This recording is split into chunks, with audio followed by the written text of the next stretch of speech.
Sorry, I was on mute. I was talking and I was on mute. Rare. So I've decided to go ahead and go and live stream the afternoon session of the preliminary hearing. It doesn't start until 1:30 this afternoon session, and I'm monitoring the court feed. But I thought you might be interested in hearing this interview that Larry did right after Maya went missing. They also call her May, in case you didn't know. Um, this interview is from January 14th, 2021. It was with a local reporter who recorded their interview. It was like a phone interview, and she I believe. I'm sorry, I got to listen to it again. But I'm going to play this for you and give a little commentary as we go, as we wait for the as we as we wait for the live stream to start, as we wait for the court to start. Um, as far as I know, this is the only actual interview that he's given other than giving like statements here and there. Yes, I'm back. I came back for you and a few others who said you wanted me to. So check out this interview that he did on January 14th. And remember, she had gone missing as of January 7th. Yes, ma'am. Okay, right there. So first, when it's recording, do I have your permission to record this conversation? Yes, ma'am. Okay, thank you. I mean, just like how we were talking, Larry, I think the last time you saw her was like last Thursday, I think? Visually, but she was in the house Friday. Oh, okay, so it was Friday. I mean, kind of just, it's been. See how he says visibly, but she was in the house Friday. That's part of his story. Okay, hold on. Almost a week now, and you haven't seen from her, you haven't seen her or heard from her. You have three kids with her. I mean, this isn't like her. No, not this long. It's the concerning and alarming part is she wouldn't be gone this long. And, what, you guys were married 21 years? Well, it'll be 21 years, May 21st of this year. So. Notice that the tone of, and sorry, my dog is barking in the background. He has a tendency to do that. Notice how the kind of tone and tenor of his voice is kind of flat. He's like, yeah, that's the concerning and alarming part. He's not like, yeah, I'm concerned and alarmed. I mean, it's only been 7 days, right? So 20 years, it'll be 21 this year. Wow. What do you love about Maya? Oh, I love everything about her. She's very smart, kind, basically just herself, her personality, her smell, just everything. And probably her love for life. She loved to hike, right? Oh, yeah. So that was a nice answer. And that kind of tells you he actually really does love her, right? I mean, in however much he can love her, he loves her. Because there are a lot of times when you hear people like this give answers, and the answers are more like, oh, she made me feel so good. And he may say that later, but he talked more about her being, smart and beautiful and talented and things like that. So that was a nice answer. She, just her outgoing personality. And probably a great mom. Oh, yes, she is. So, I mean, what do you think happened? I mean, there's no reason that you can think of, why she wouldn't be here for her kids. She wouldn't miss her daughter's birthday. I don't want to speculate. There's a lot of speculations, and people kind of like throw these I don't know, speculations out. But right now, I just want to focus on how to get her back home safe and sound, and that's it. And then have police given any indication at all about where she is? No, right now, but they, I have full confidence in, like I said, the CVPD and the Navy, because they put maximum resources on our case. So this is what they do. This is what they do best. Um, I'm pretty sure that, they're going to do their job. And that's why I'm really hopeful and confident that, things will work out. How are your kids taking it? That's my main focus for now.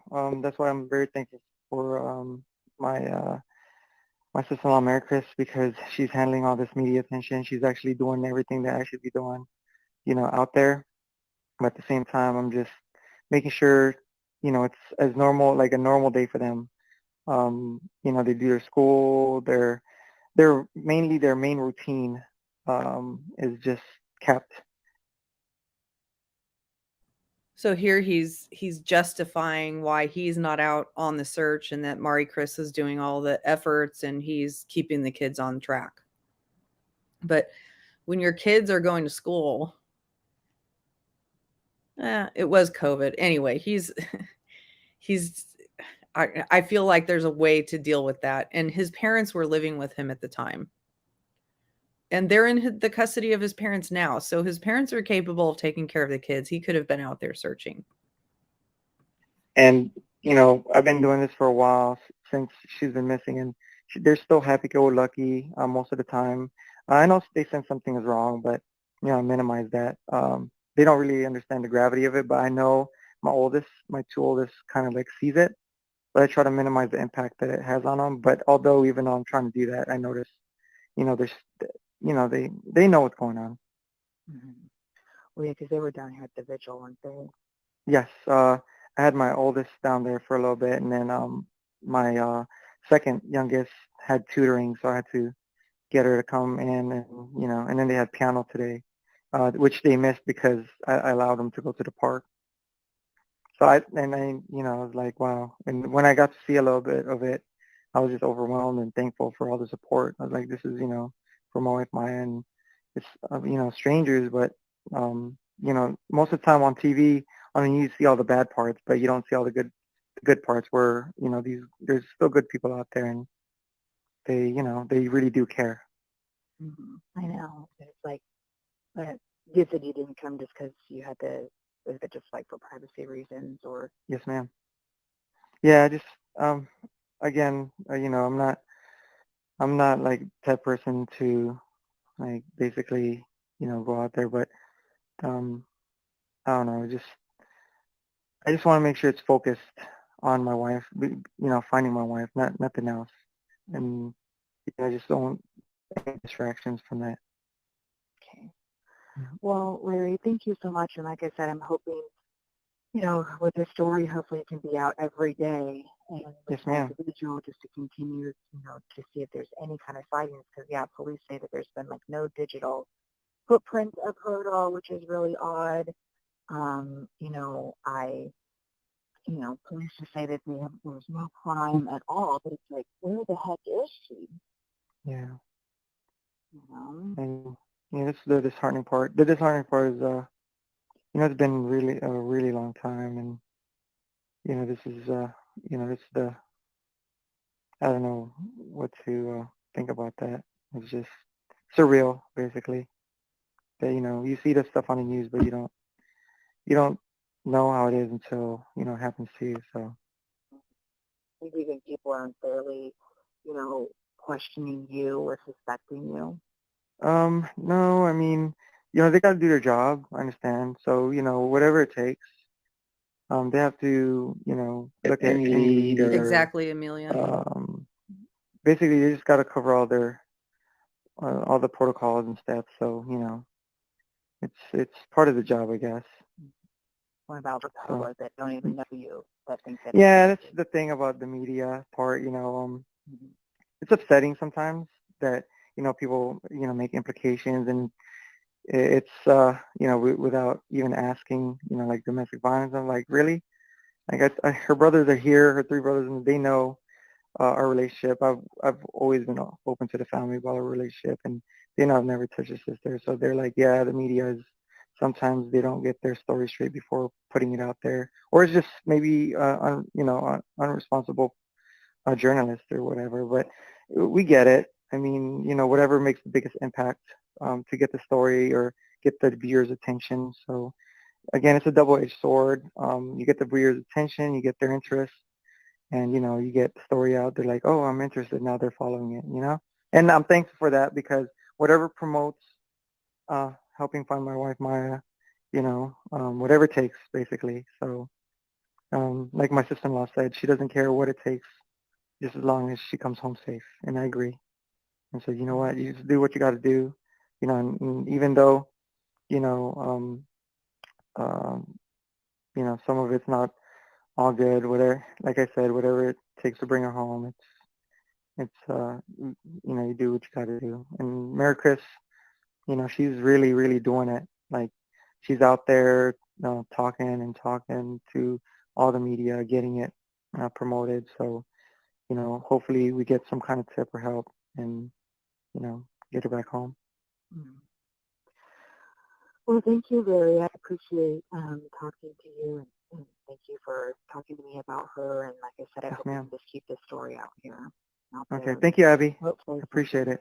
All right. Thank you, Larry, and try to get some rest if you can. Yes, ma'am. Good night.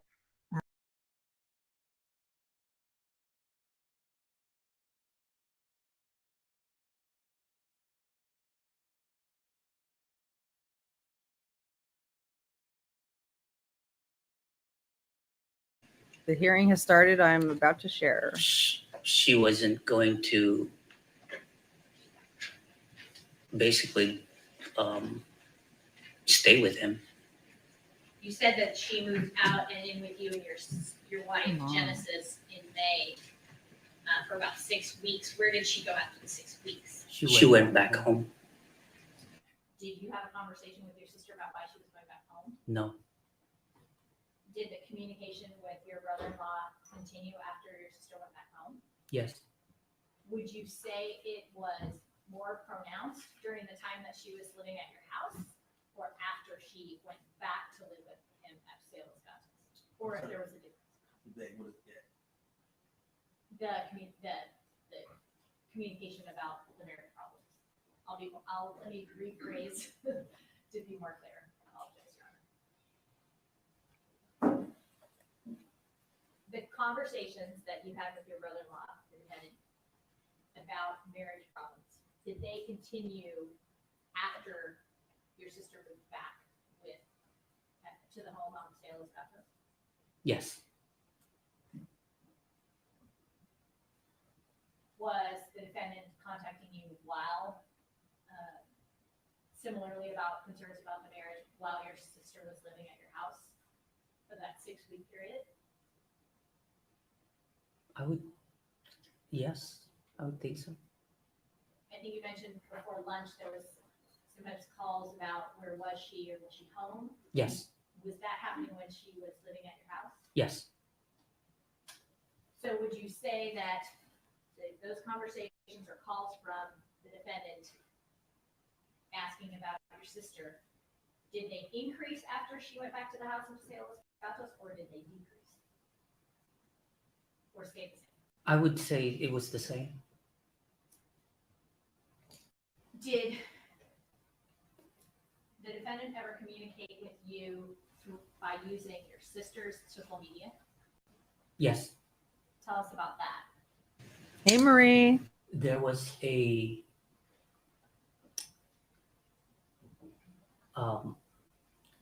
something to do with a for sale quad on Facebook that I had forwarded to Maya because she had mentioned to me that she wanted her own because we've been just borrowing Richard's and Chris's this entire time when we go out on trips to the desert. So, but she wanted her own. So I happened to see one for sale on Facebook Market, and I forwarded that to him and to Maya,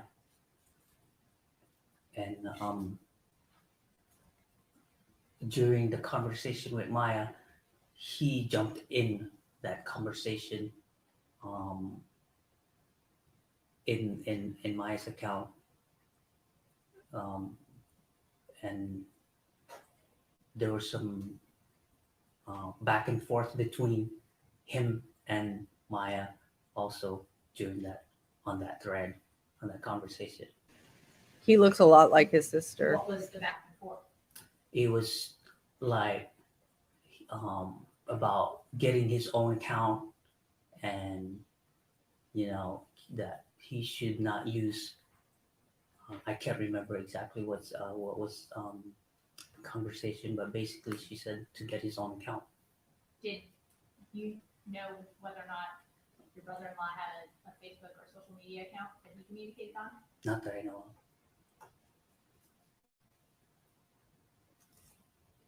Did your brother-in-law ever express to you in these phone calls about where he was concerned about the marriage that he was worried about your sister leaving him,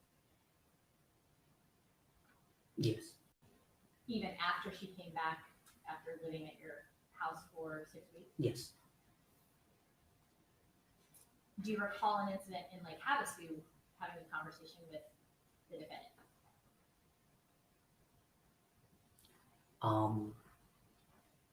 There was a time when he approached me in regards, and then he mentioned that he had a conversation with Maya at that time, and he said that she admitted to him about her affair. Do you remember when that was? It was in the summer. I think it was. I remember it was Melani's birthday. It was in June, maybe June, like the first beginning of July. During that time. This was during a family trip to Lake Havasu Yes. to celebrate Milani's birthday? Yes.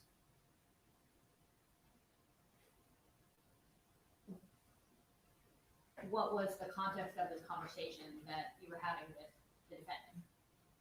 He just approached me and he's like, he admitted, and she supposedly gave him some details on the relationship, on what she had done with the supposedly affair. What was he asking you a question, or what was the purpose of the conversation with you? He was just telling me. Mm-hmm. How long was that conversation? I couldn't tell you, maybe a few minutes.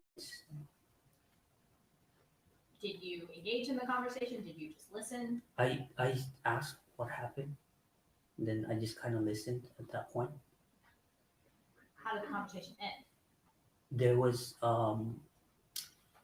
he did mention that, like, he wanted to get the other guy. Did he describe what he meant by that? No. What did you take that to mean? As a he wanted to go after him, maybe. Did he say anything more specific than that? No. In August, do you recall getting some calls from your brother-in-law, the defendant, about May leaving the house? Yes. Describe what happened during that incident. Acting counsel, give me the year. Oh, sorry, 2020.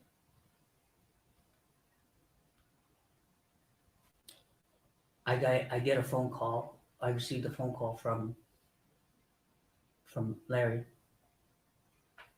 and he sounded like in a panic, saying that to come over and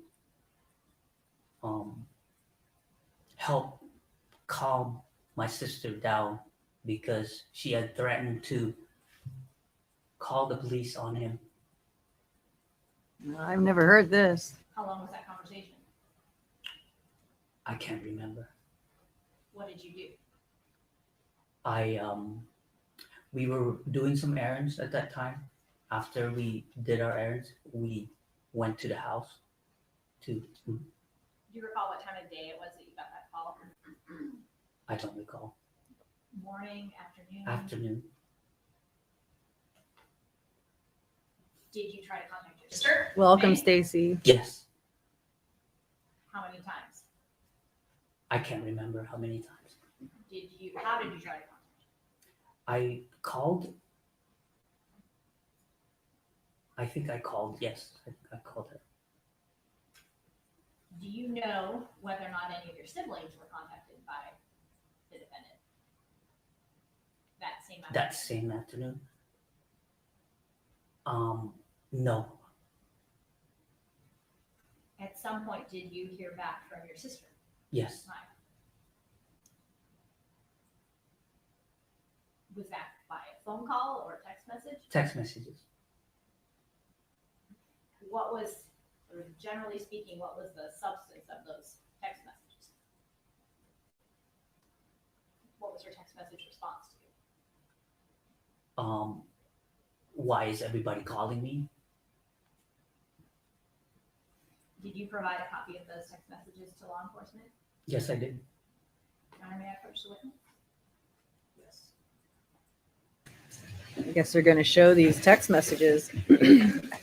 I don't think I've ever heard about this. Of course, I haven't read all the I'm gonna show documents you in the case. Courts Exhibit 4-1, No worries, Steve. 4-2, 4-3. I think we knew what you meant.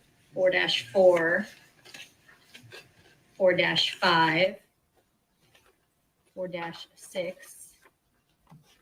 4-7, 4-8, 4-9, 4-10, and 4-11. Do you recognize what's shown in those exhibits? Yes. What do we see in those exhibits? Text messages from Maya. And what is the date of those text messages? August 12th, 2020. And are these text messages between you and your sister May? Yes. Had you communicated with your sister previous to August 12th by text message? Yes. Was this a mode of communication that was somewhat common between you and your sister? Yes.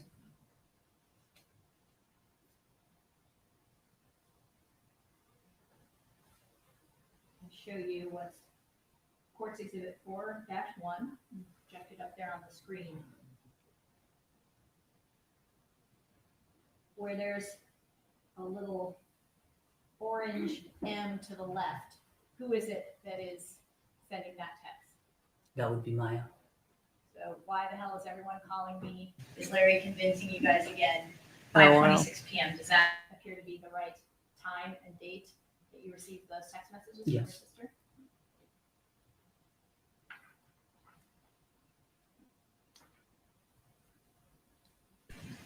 Wow.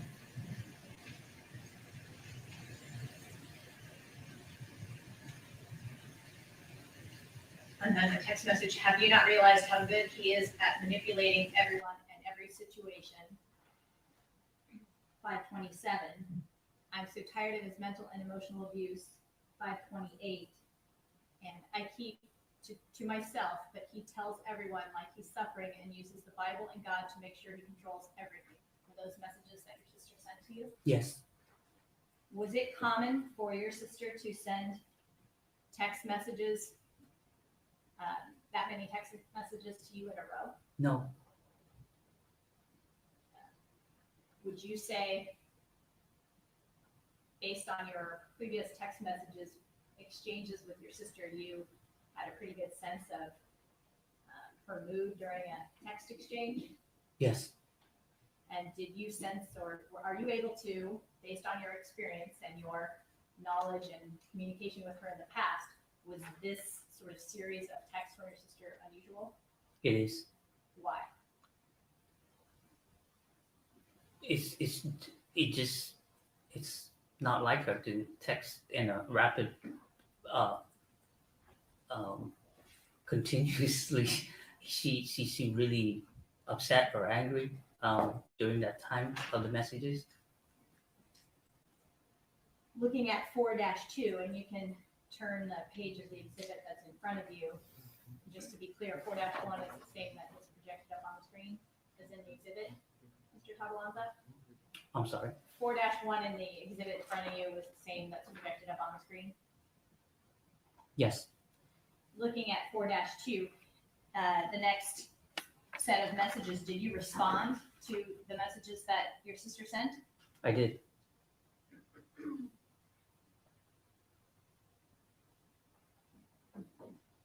She sent one more message before you responded. Have you guys not realized that yet at 5:29? And then you said, well, he seems to be the only one talking and he makes it seem like you're a pretty good liar. What did you mean by that? Ouch.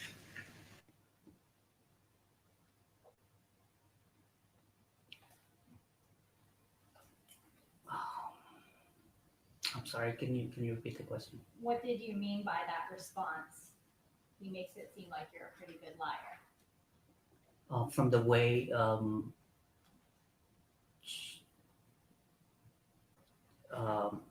That's such a betrayal. I don't know. I think he looks a little. Was there something in specific that Larry had the defendant been talking to you about something? Yes. And was there some reason why you said he makes it seem like you're a good liar? I guess because Larry had mentioned multiple times about the affair, and she was not. She did not mention anything about it, about the affair, or try to. I don't know. I guess It has not been And the confirmed defendant that said she's your had this sister had been affair. lying to him?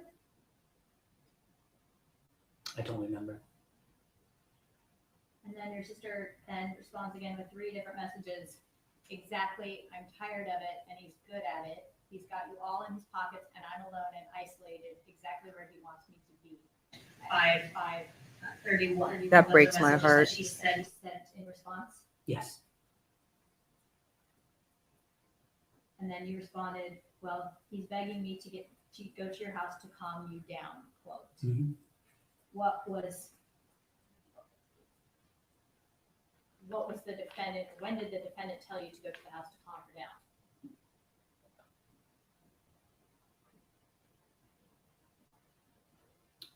I don't remember.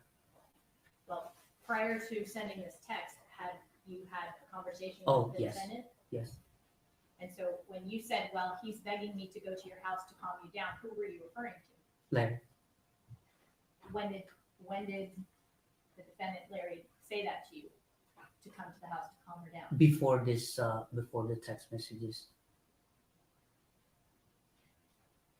Looking at 4-3, then there's another 4 messages sent by your sister between 5:32 and 5:35. And you guys know I hate involving others with my problems. I'm not even at home. I just left and parked at a park just to get away. He wants to shame me back into submission because he can't BEC. He can't manipulate me anymore. He wants all of you, including Mama and Papa, to put me back into place. Don't you get it?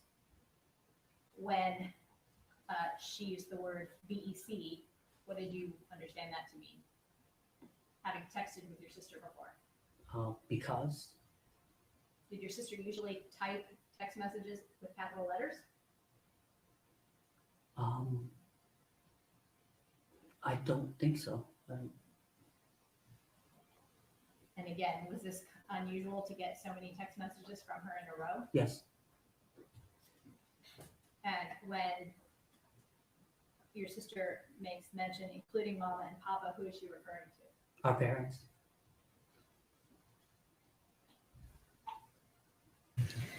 I think many people who have gotten divorced or broken up are familiar with this situation where if you break up with a toxic partner, they start to contact all the people around you and then you respond, paint you as a terrible person. He's generally trying to change. Mhm. What did you mean by that? From our conversation, like he seemed like he wanted to stay with her. We stay in the marriage, and he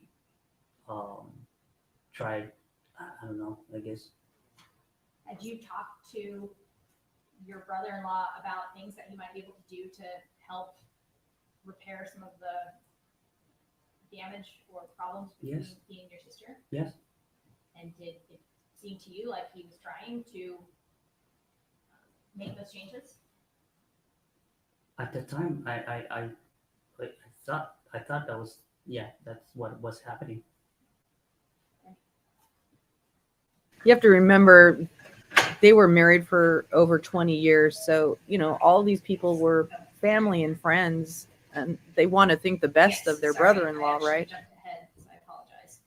After that message about Mama and Papa, then actually your next message to her was, well, I'm only concerned about your kids at 5:35 p.m. What did you mean by that? I was concerned about their kids, how they're gonna grow up with having separated parents. And your sister's response with kind of 3 different messages after that was "me too!" exclamation point. He uses them too. He uses them to make sure he keeps me in my place. It's toxic and mentally abusive. I'm not leaving the house anymore. I'm fighting for my rights now, with 2 exclamation points at 5:36 p.m. That was your sister's response? Yes. Was there anything unusual about those responses? What do you mean? Well, again, does she commonly use exclamation points and text in that No. kind of rapid succession? And then that was when you sent the message, he seems like he's genuinely trying to change. Mhm. And then her response after that was, you guys have seen it, you've seen how he works, but you chose to ignore it at 5:38. Looking at 4-5, Courts Exhibit 4-5, her next message to you is, I am all alone in this BEC. He knew how to isolate me at 5:39. Mhm. That's a message from your sister? Yes. And then your response, I know I'm not completely convinced. What did you mean by that? I don't remember what was going through my mind at that Probably time. about the Was this affair. an unusual exchange to have with your sister? Yes. Have you ever had a text message discussion that, well, let me back up. Was your sister commonly open with you about personal problems or private issues between herself and No. her in her marriage? No. Would you say this would have been an unusually open discussion about problems or concerns she had? Yes. Looking at the next 2 text messages from your sister, 20 years of being like this, and years of doing what he does, and he's got you all convinced that he's changed in a couple of months. His mom is good at it, he's good at it. Papa Leo just does what he's told at 5:41 p.m. Who is Papa Leo? That would be his father, His being, Larry's father. and this is again Courts Exhibit 45, and then your response is, you're not alone in this. Make sure your side of the story is heard too. What did you mean by Grammar issue. That- She can be that we're she can always come for help if she needs to. She always has us. that? Us being her siblings? Her Yes, family? her family.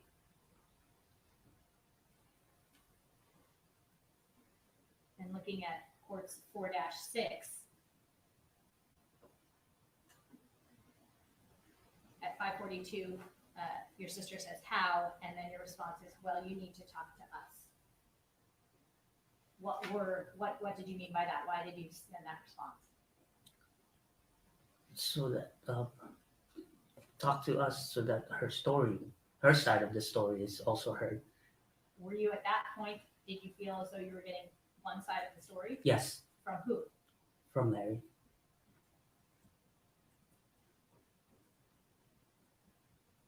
And then your sister's response again, 3 text messages in a row at 5:42 and 5:43. He never lets me be by myself. He checks all my emails, messages, messengers, FB posts. He even checks my Venmo app. And then what? He'll just tighten the reins more. So typical Are in these these statements relationships. that you never heard from your sister? No. And then your response was, I told him many times to stop that. Mhm. Had you had conversations with the defendant about not using her email, checking her messages, the things that she was talking about in the previous text? Not to that regards, but to other things Like what? like like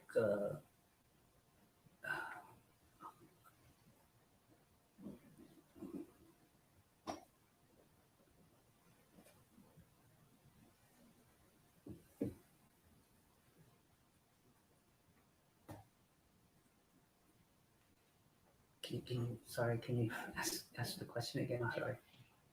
Had you had conversations with your brother-in-law about things that he might stop doing to sort of try to repair his relationship with your sister?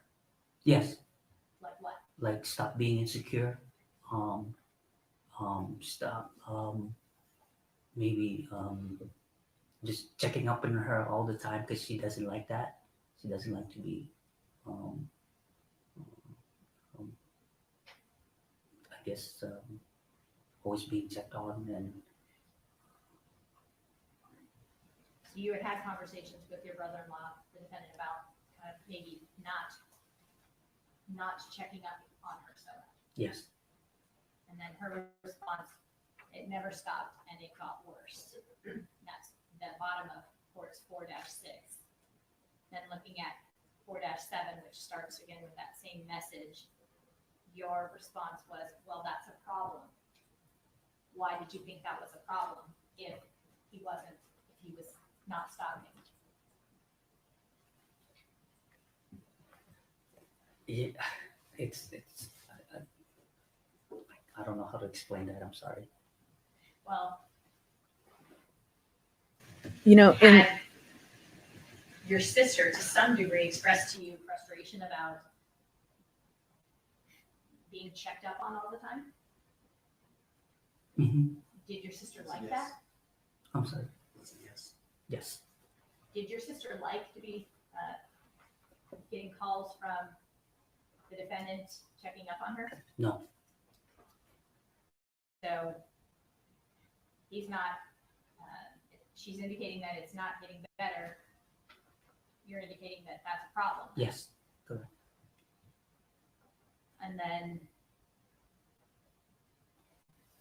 her response then at 5:44, I told him I'm gonna go back to the house. If he comes near me or touch me, I will call the police. I don't care if he loses his job anymore. That was your sister's response at 5:44. Yes. And then you sent to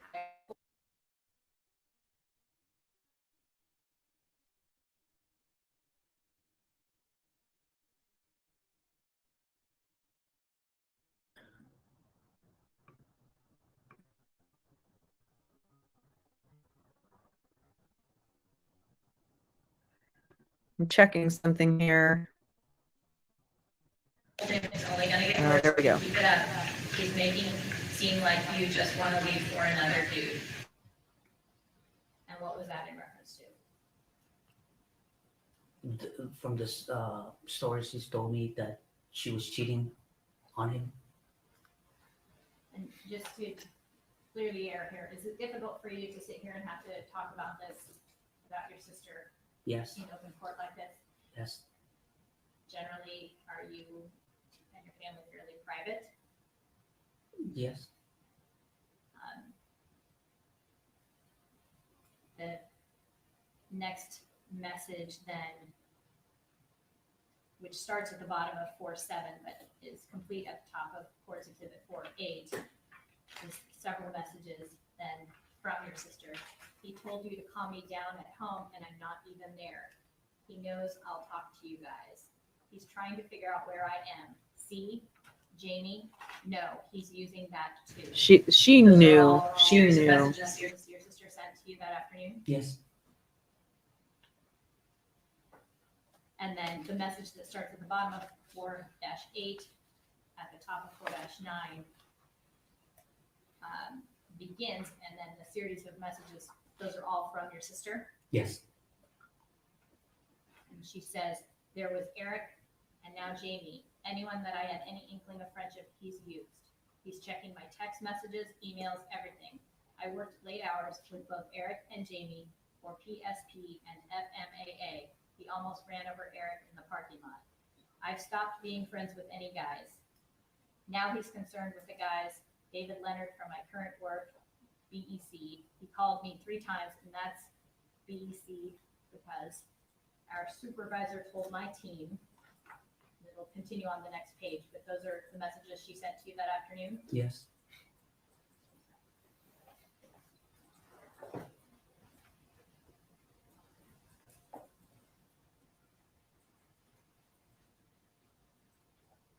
It's just so sad. She saw this. It's almost like maybe she didn't know she was about to be murdered, but she knew what he was doing. She saw his manipulation. She was sick of it, Did you even have a chance and to she respond? wasn't believed. And she then sends another series of messages. Now he's concerned with this guy's David Leonard from my current work because he called me 3 times, and that's because our supervisor told my team to introduce themselves. And that's from me working 100 from home now. He blames everyone else and everything else for his actions, and he thinks what he does is perfectly normal. He thinks I'm hormonal, midlife crisis, etc. He even thinks I'm hypnotized. Those are all text messages sent to you that afternoon from your sister. Yes.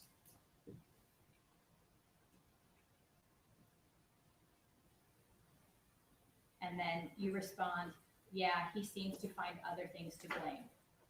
And then the next text message is August 21st, 2020. Was that the end of the series of messages with regard to this incident on August 12th? Yes. What did you do after you had that text message exchange with your sister? We went to, it was my wife and I, Genesis. We drove to their house, and we met them in the garage, and that's where we talked.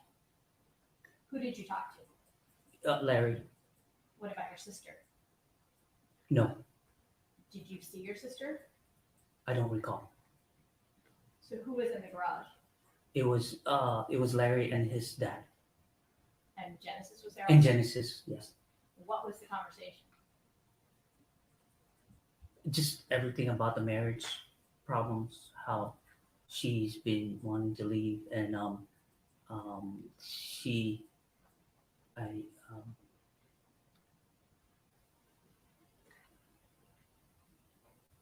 he had mentioned that they had an argument that time, because Maya had found a cell phone in her car, hidden behind the back seat. He was tracking her. Whose cell phone? I was told it was Melani's cell phone. And that the defendant told you they had an argument about that? Yes, Did he tell you anything else? I don't remember. How long were you there at the house?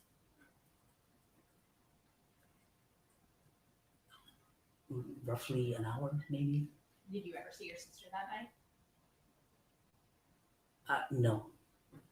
What was your brother-in-law, the defendant's demeanor? What was his behavior like when you were talking to him in the garage? He seemed down, I guess. Was he saying, yeah, you're right, I should just leave the marriage? Or was he still communicating that he wanted to try to work things out with your sister? Yes, that he was still trying to see if he could work it out. And what were you giving any advice to him? I don't remember. Was his father saying anything to him? Yes.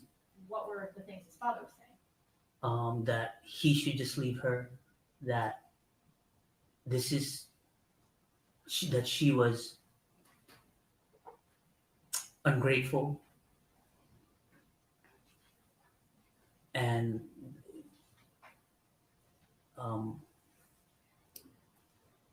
that he also had mentioned, his father also had mentioned that if they were to get a divorce, that he wanted Maya to change her last name because it would be embarrassing to their name, to their family. This is a statement by the Ouch. father-in-law. It's for the effect on the listener, because it's a conversation with the defendant. Not for the truth. All right. I'm not considering it for the truth. What was Larry's response to the statements that he should just divorce your sister? He didn't like that response. Tell us about what his response was. He just said that that he was all in it. Let's fast forward now to December 2020.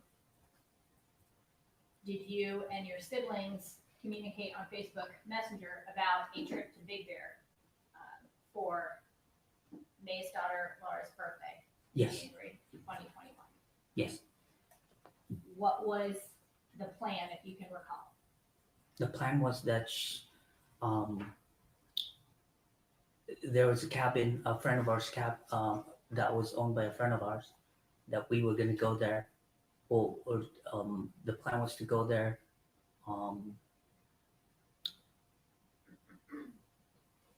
for the weekend for Lara's birthday. Were you going to go to Big Bear for that weekend? No, we decided to skip it. Did you go to Glamis the weekend before? Yes.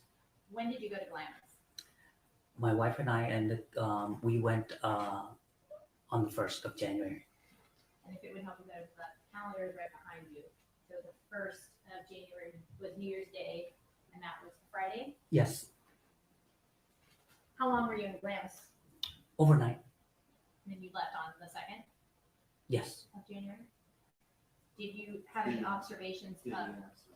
Oh, I thought you did. I didn't hear. I apologize. Did you leave on January the 2nd? Yes.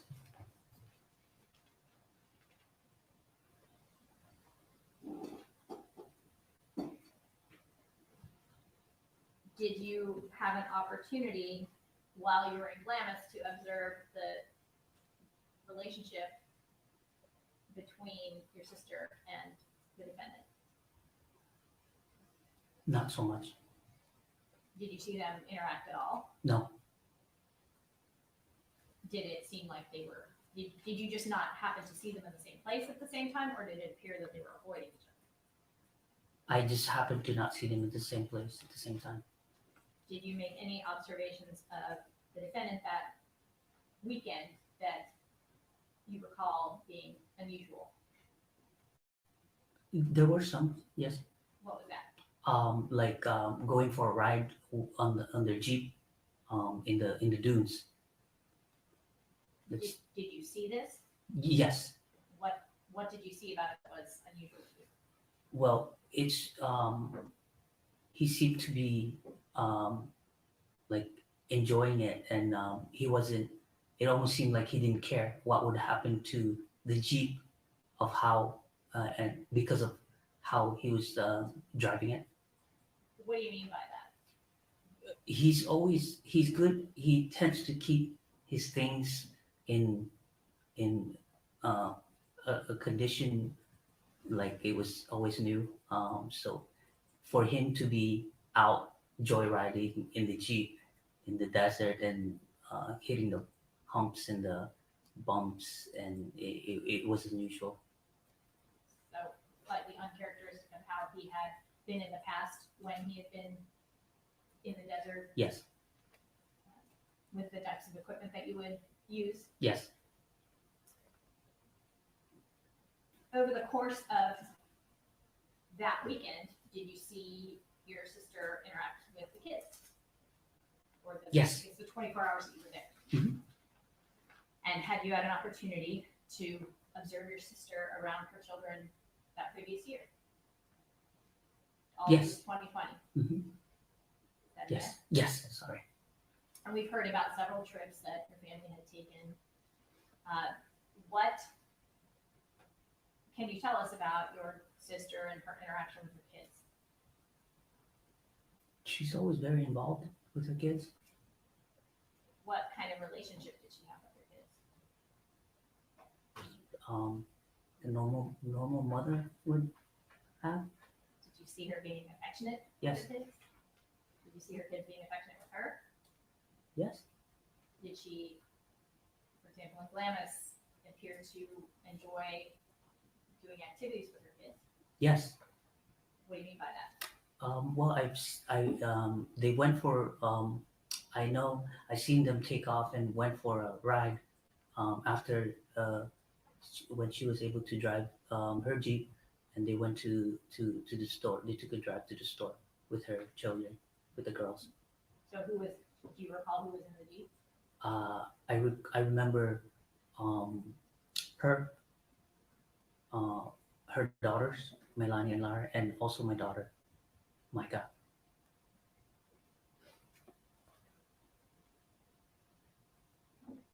After that weekend in Glamis, when is the next time that you spoke to your sister?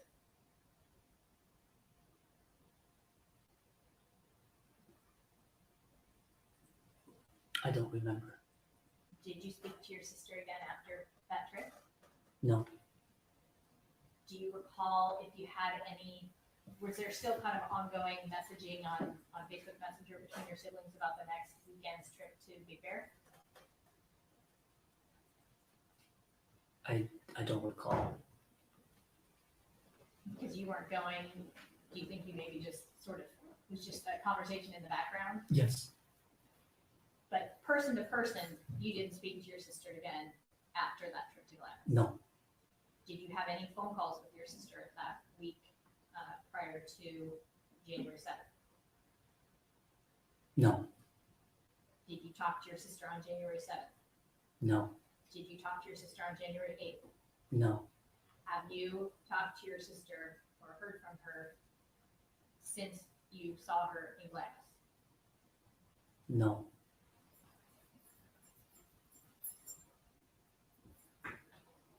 January 8th, did you receive a call that day from your brother? Yes. And that, which brother was that? JP. As a result of getting that call from your brother, did you do something? Yes.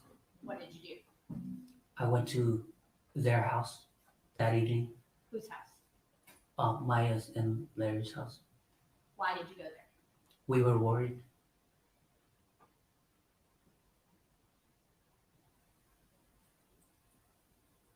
Why were you worried? Because we haven't heard from her, and she hasn't. There was no activity on her messenger, and she wasn't replying back. What time did you get to the house? I don't know exactly what time. Did you go alone or did Genesis go with you? I went alone. Was it dark? Yes. What happened when you got there? I walked to the door of their house. I rang the doorbell, and their door has a little window that you can see inside. And then I saw Melanie, her daughter, walk down the stairs to answer the door. What happened next? I saw that she looked back, and I could hear her. She said, "It's Uncle JR." Were you still outside? Yes. What happened next? And at that point, she opened the door. And then I walked in. And then I asked her, "Where's your mom?" And then she said, she's been locked in her room for 11 hours now. And she hasn't fed us. As a result of hearing that, what did you do next? I don't remember exactly what I did next. Was there anyone else in the house? Yes, Who else was there? Larry was there, Where did you first see Larry? upstairs. Did you go upstairs? What do you mean when you say you saw him upstairs? He was standing upstairs.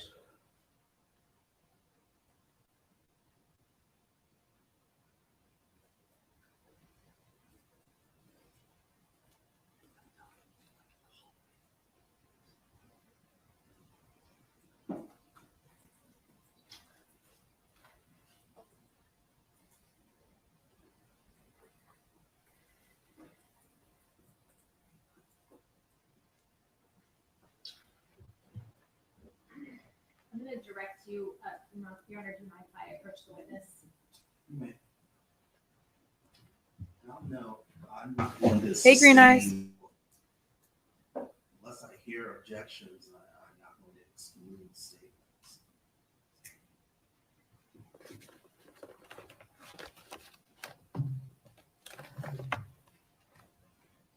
Showing you 2-19, which I'm not going to project. Do you see in that photograph where, does that help you explain where you saw your brother-in-law when you came into the house? Yes, Where was he? Yeah, may I just get to the exhibit 219? 219. 219.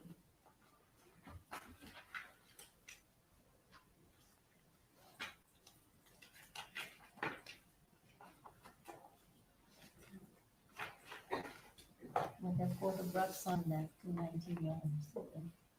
Oh, just-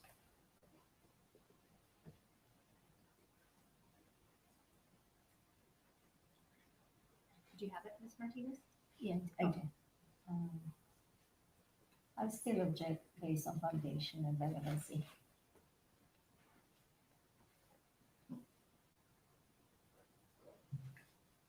Has there been a previous objection? I didn't think so. So right now they're at the part where Objecting to 2-19. JR, the Let's go brother, sidebar. oh, they're going sidebar. Ooh. I'll explain this. Let me just, they muted. So they're talking about when this brother, JR, shows up at the house to try to find Maya because she hasn't been active in their messenger chat. They have a family messenger chat and she hasn't been active since the 7th. And they had been planning. Oh, what's this? What is this? I hope it doesn't start blasting some ad or something. Here, I'm going to put this back up. So this brother who's testifying right now shows up at the house and says, and he's trying to find Maya, and he knocks at the door and he sees one of the daughters through a little window pane in the door turn around and say, "It's Uncle JR." And now they're trying to show an exhibit related to that. And there's an objection to the exhibit based on foundation and relevance.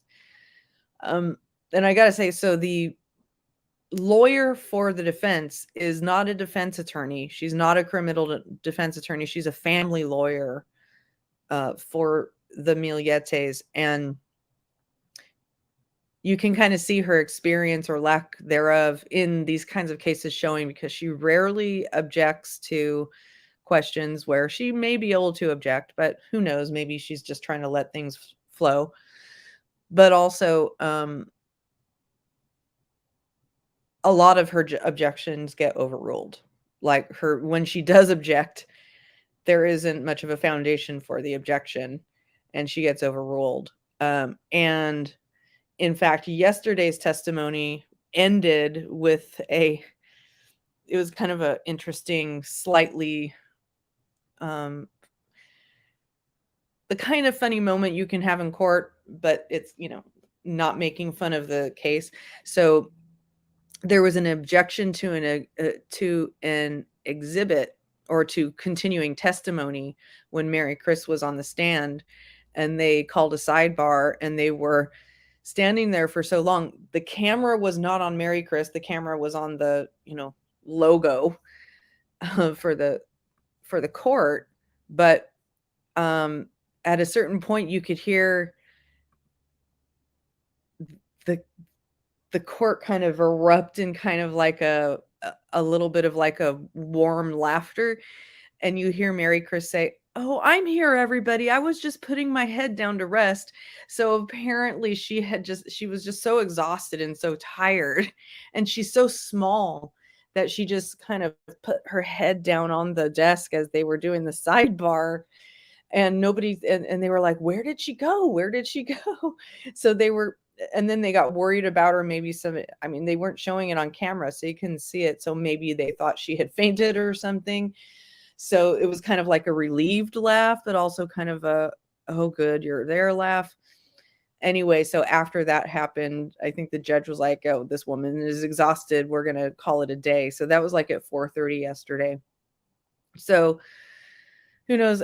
And that objection was overruled, and she was able to go ahead and testify today to what she was what they were trying to testify yesterday.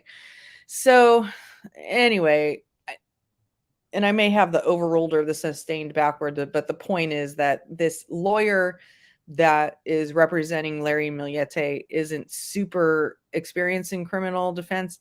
And I find that a lot of her questions kind of come across, she's also a very small, very soft-spoken woman.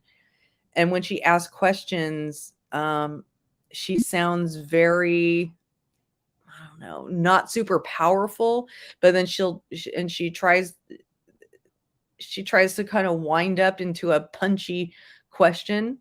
Like she asks this like long series of questions of Mary Chris, and then at the end she goes, "Isn't it true that your sister was having an affair?" And Mary Chris just looks at her like, "What?"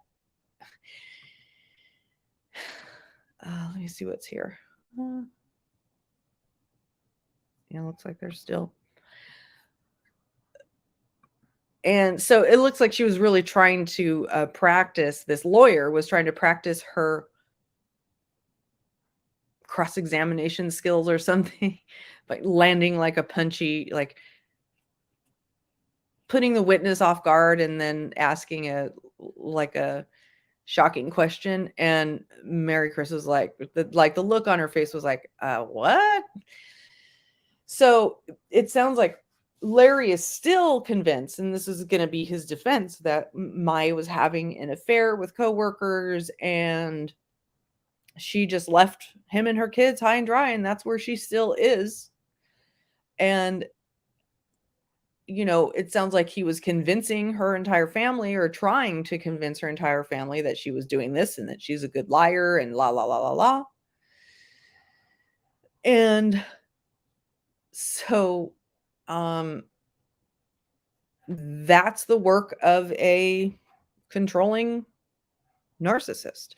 I think, I'm not a doctor, so I hate labeling people. I really do. I hate labeling people. I can't diagnose people. I'm not qualified to do that. But what you see are the traits of somebody who needs to control somebody else's behavior, feels that they have the right to control his partner's behavior, almost like he has some sort of ownership, doesn't have any boundaries, is accessing all of her private communications and sometimes taking them over and, insisting on it. Here, okay, they're back. Yes. Where was it? At the top of the stairs, just a little towards the right. And if you were to walk up the stairs that we see in 2-19 and turn to the right. I'm sorry, to the left. I'm sorry, it was to the left. What was to he was standing? He was standing like closer to the left side of the stairs. And we've had testimony previously that going up the stairs, going to the left, you kind of get to a hallway where you could access the children's rooms. To the right would be to access the master bedroom. Yes. Is that your recollection of the layout of the house? Yes. So if we kind of use the hallway to the kids' room versus to the right would be towards the master bedroom, which direction would be standing? Towards the hallway or towards the master bedroom? Towards the hallway. Did he say anything? Yeah, he just said, what's up? Just got home from work. And where was, did you see Laura? No. Did you see Lazarus? At that time, no. Did it look like the defendant was dressed for work? No. How was he dressed? He had beach shorts on, or shorts, When you say beach shorts, what do you mean? it's like one of those swimming shorts, I guess. And what happened next? He mentioned that he was giving the kids a bath, and The kids? yes, All of the kids? I'm not sure. What happened next?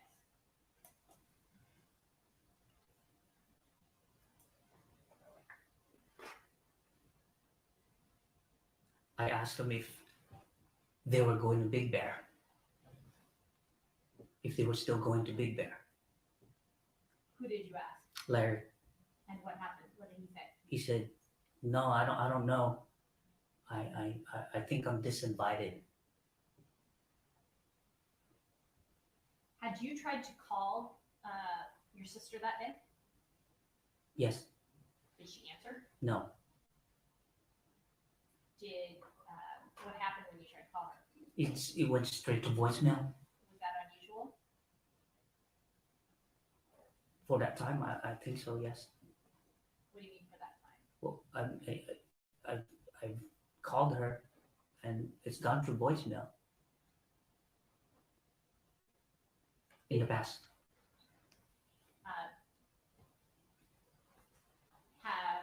Was it one of those situations where it rang and then it went to voicemail, or it went straight to voicemail? it went straight to voicemail. And was that usual for it to go straight to voicemail? No.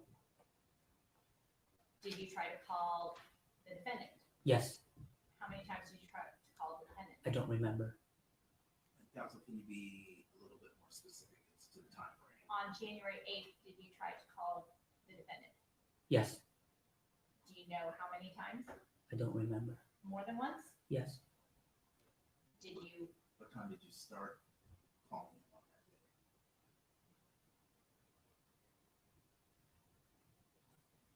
I don't remember, Your Honor. Morning, afternoon? Afternoon? were you able to get a hold of him? No, Did, what happened when you tried to call the defendant's phone? it went straight to voicemail. Did you try to call either Lara or Melanie? No, Did they have cell phones at the time? from what I remember, yes. Did you have the numbers? No, I did not, Your Honor.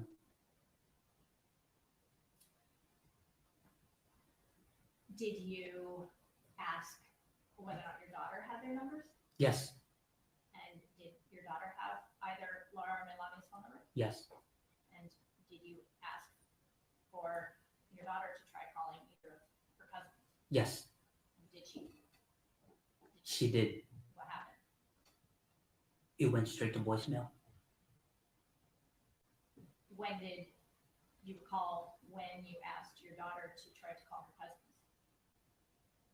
When I got home from work, I remember, I think I just got home from work. Was that before or after you went over to the house? It was before.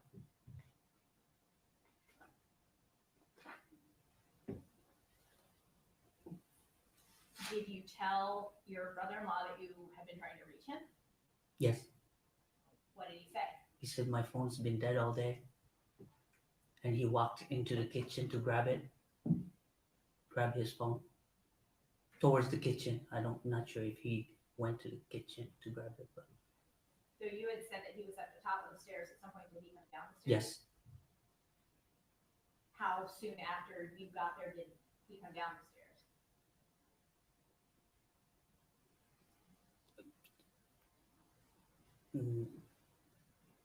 Maybe a couple of minutes, few minutes. Yeah, then you mentioned that he retrieved his phone from the kitchen. You were inside the house at this point?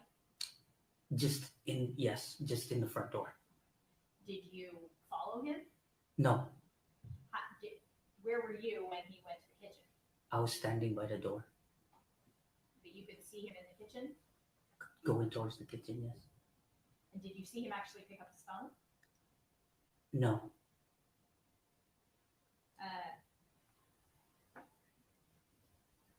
Did you ask, well, what did you do next then once he got his phone?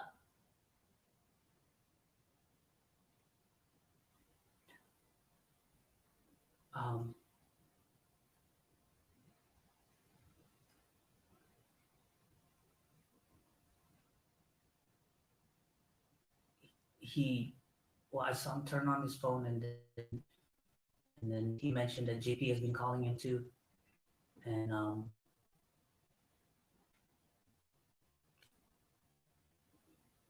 I don't remember. What did you see when he turned? Did you see him actually turn on his phone? Yes, Was it attached to a charger? at that time, no. When he was holding it, no. And he had just said it had been dead all day. Yes, Were you able to see the face of his phone when you turned it on? yes. And was there anything that you noticed about his phone? I mean, it lit up. It was on. It turned on. Did you notice whether or not he had any missed calls or text messages? I could not. He just mentioned that JP had he had received a missed call from JP.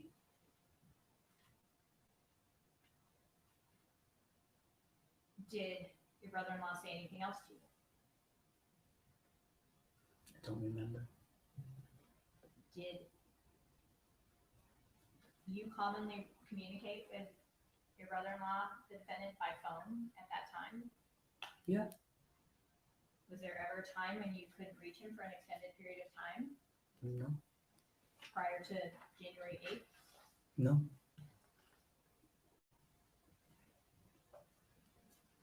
Did you ask? Well, you back up. You're there. What was your purpose for being at the house? To check on Maya. So what did you do to check on your sister? I went there, and then I asked during our conversation, I asked if I could go upstairs to knock on the door to see if she's there. Did you do that? Yes. Tell us about that. So I walk up the stairs. At this point, Larry was still downstairs, and I walked to the master bedroom door, and I knocked a few times, and I called out her name, but there was no Hi, response. I looked at the bottom of the door where if there was any light from the inside of the room, and it seemed dark, and it seemed like nobody was in there. Did you knock on the door? Yes, Did you say anything? I said Maya. Every time I would knock, I called out her name. Did you receive any answer? No, Any response? no, Did you hear anything from inside the bedroom? no, Did you see any evidence of light underneath the door? no, Did you hear even any rustling, any movement inside the bedroom? no. What did you do next? I went back downstairs.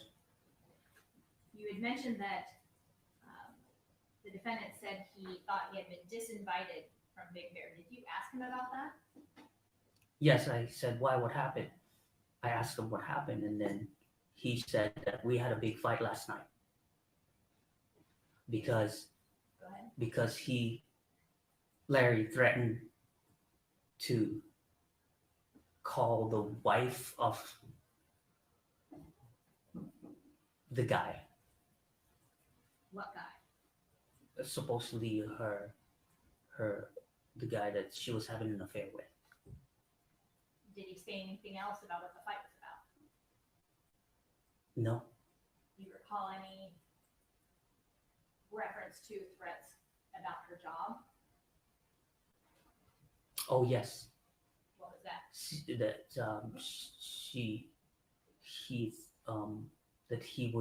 he mentioned that he threatened to open up her investigation about the job investigation against her. I don't know exactly what that was. But that was something he told you. She worked for the Naval Air Yes. Force Base. All right. She takes down every word we say. Sorry. That's the court order there. You had said that he said he had been at work all day. Did you ask him any more about where he had been that day? No, but after some conversation we had, he mentioned that there was a point where he mentioned that Lazarus had been eating French fries all day because he was with him or something. Did he say any, did the defendant say anything more about that? No, When you say he was with him, did He you was- say where he was? no, he just said he was with him all day Did he say where Lazarus was eating fries? in the car. Oh no, he did not say. I'm sorry. Was that unusual to you? Why does that stick out to you that he said he was with Lazarus eating French fries? Well, prior to that, he mentioned that he was at work. He just got home from work. I'm sorry. Exactly. Did you know whether or not it was common for the defendant to take Lazarus with him to work? No, What was it about that that I guess struck you as unusual?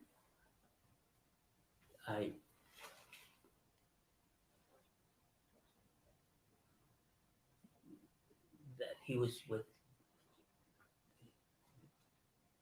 that. I'm sorry. Let me rephrase it. You had said, at one point he said he was at work, and then he said he had been with Lazarus eating French fries. Mhm. What was it about that caused you to remember that so distinctly? Well, because he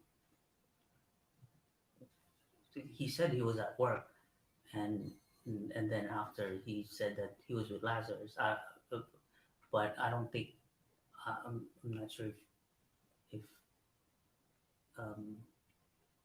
he went to work with Lazarus. I didn't ask about the work, where he works. That kind of helped me. Yes. Fill out the picture. Do you know where your brother-in-law, the defendant, worked at that time? At the Navy Hospital Where? in San Diego. Do you know where it is? I don't know exactly where it is. It's Balboa Hospital? It's in Balboa Hospital. I'm sorry. And do you know what he does? Or was Um, doing at that time for a living? I just know he was making glasses. He makes glasses. Did he work in an office? I don't know. He worked at the Navy Hospital. Yes. I think there will be more testimony subsequent. More than a preview.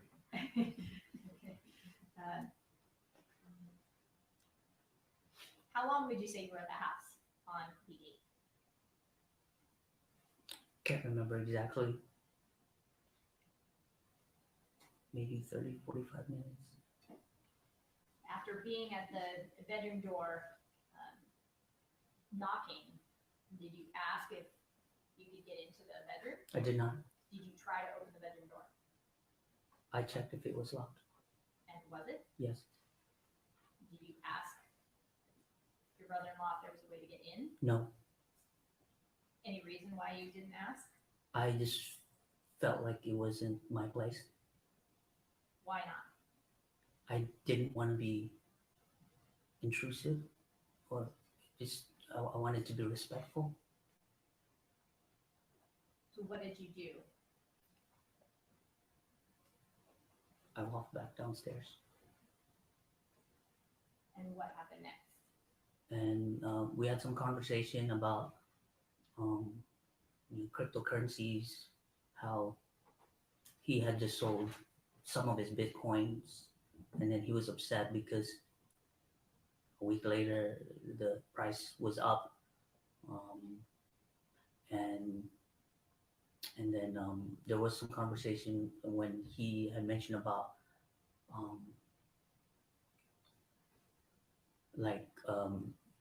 explaining to me how sometimes like domestic, like when you're just by he explained to me about something about domestic violence, like you can't even like punch a wall or hit a wall right next to a person that could be considered like a domestic abuse or something, verbal That's abuse. He also was saying something about that.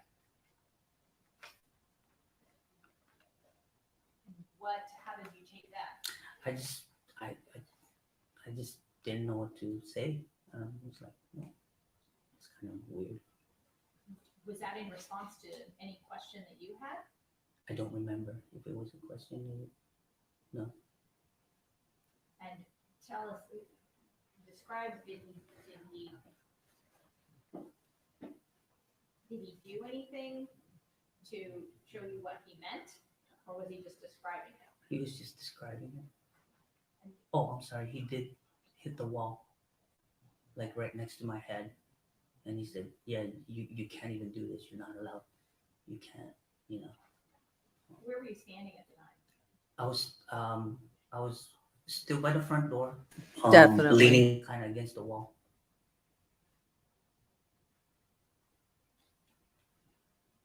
I can't even punch a wall next to somebody. On the screen there, is that entryway area, were you that close to the front door? Were you further into the house? No, I was close to the front door, like to where the bench is, to the left. So you're standing by the bench, and where was the defendant? In front of me. In front of you, like, where in relation to the front door? In other words, were you back to the front door? Were you facing the front door? Back to the front door. And your brother-in-law was facing you? Yes. And so, do you see the wall in that entryway that he hit with his hand? Yes. If we're looking at the photograph, would it be on the left or the right? The left. Do you recall what hand he used to hit the wall? I don't recall. How close to your head did the hand? It was close. It was probably just a few inches. For the record, could you show me again with your hand? So the witness put his hand just up with his fingers towards the sky, towards the ceiling, and about 2 inches from his head. From what? 2 inches from his head, his hand. I'm asking for everybody's agreement on that. Sure. You may have had a better perspective. It seems about 2 to 3 inches. That's how close it was to your head. Yes, Your Honor. I want to know if it was open hand or closed fist. Was it open hand or closed fist? Open hand. And describe how his hand hit the wall. Like a slap on the wall. Can you show us by using? He's like, you can't even do this. It was just a slap, Johnny. I didn't hit you. I didn't punch you. So, open hand, you just, sitting at the witness stand, used your open hand to hit the panel to your right there at the witness stand I don't know how to describe the sound. The sound, I guess, will have to speak for itself, but with a fairly loud, significant amount of force that it made a noise. Yes, And that is a physical demonstration of what you witnessed. correct. Yes, Your Honor. And it was in that context that the defendant hit the wall that he said something to the effect of, explain that again? Like you can't even, you can't even do this, or you're not. Yes, you can't even do this, You can't even do this or what? or it's considered domestic abuse. I want to be able to do this. I just said, really? Yeah, yeah. And with kind of like a question. Was there any more discussion about that? He also mentioned about like mental abuse, like shouting and yelling. That could be considered like a domestic violence as well.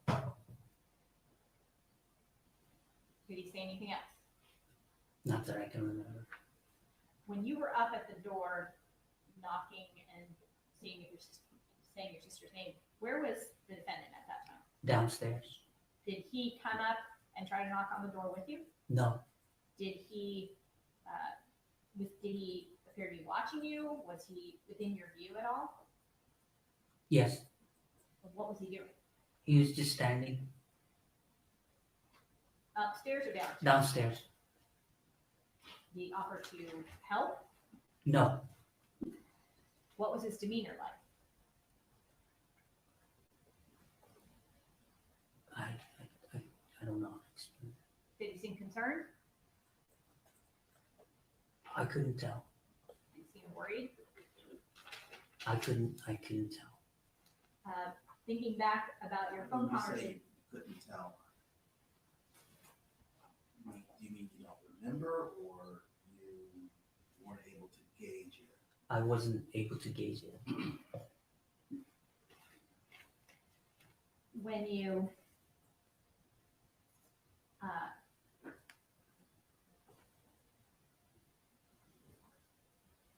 when you think back about your phone conversation with him on August 12th, when your sister had left the house, was his tone of voice similar to how it was on August 12th? No.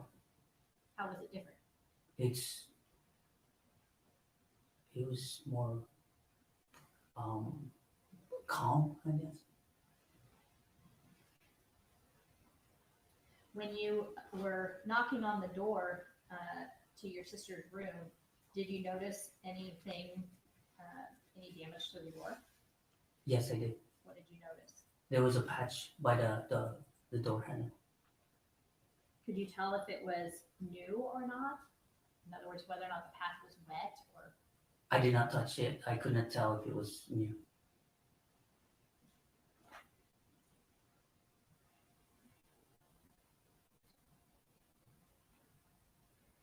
Did you see anything that looked like your sister had been packing for Big Bear? There were 3 luggages by the downstairs by the right by the stairs.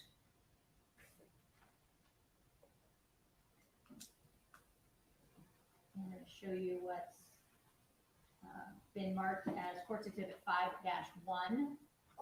And if you can just turn to that in the binder under tab 5. I'm going to ask you if you recognize what's circled in red there in the bottom left-hand corner. Yes, And what do you recognize that to be? the luggages. And is that the same luggage that you saw when you went to the house? Yes.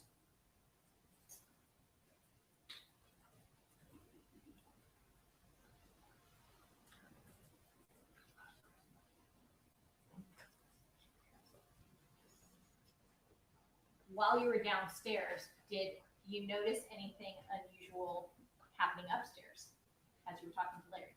Yes, I noticed their daughter Melanie, while Larry and I were talking downstairs, I could see her running across the hall towards the bedroom door, and basically kicking the door pretty hard. The master bedroom door. How many times did she kick the door? A few times.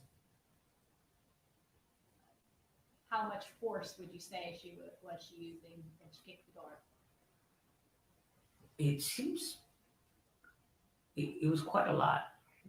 It's almost like the door would kind of flex back. That's interesting. Do you know whether or not your niece takes any kind of martial arts? Yes, What does she take?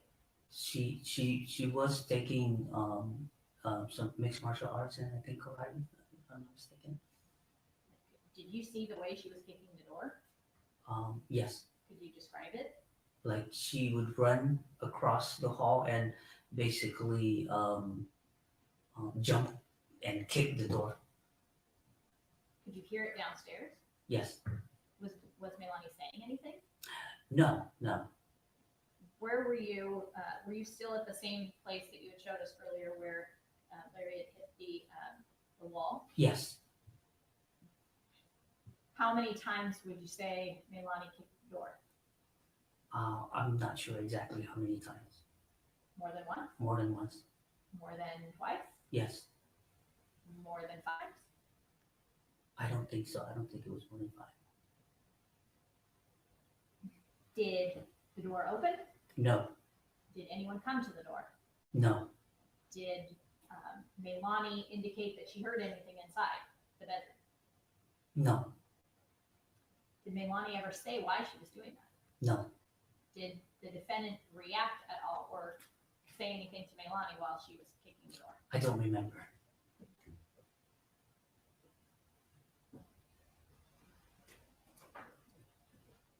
What did you do next?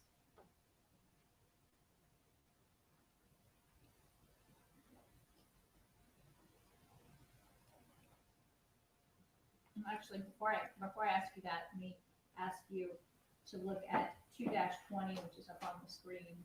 Do you recognize this to be a photograph kind of looking down the landing from the direction of your sister's bedroom? Yes. And so can you describe using this photo where Milani was when she was running across to kick the door? Just before the steps going down. So if you come up the stairs, do you have to take another couple of stairs to get to the landing that would then lead to the walkway towards your sister's room? If I remember it, yes. I'm sorry, I was talking, I didn't hear you. If I remember correctly, yes. Well, there's a red bucket there. Let's use that as a reference. Was she where the red bucket was? No. If you were walking towards your sister's bedroom from the red bucket, do you have to go up a step or two? Yes. And so was Milani up the steps? Yes. But would you say she was closer to the steps or closer to the bedroom door? I would say closer to the step. And would she walk to kick the door? No, she ran. Yes. You said you could hear it from where you were downstairs. Mm-hmm. I could see it, yes.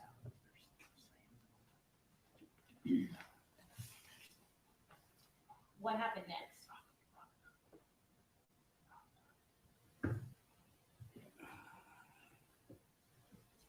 You can almost hear Anything what else he's significant saying, before you left the house the whispering. that you can recall?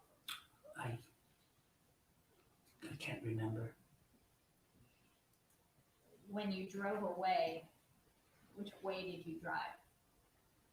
I decided to go the other way, where I usually go, and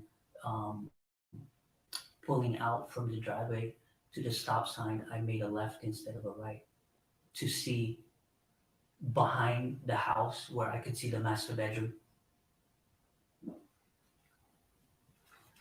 I'm going to show you what's been marked as 26-1, which is kind of an overview.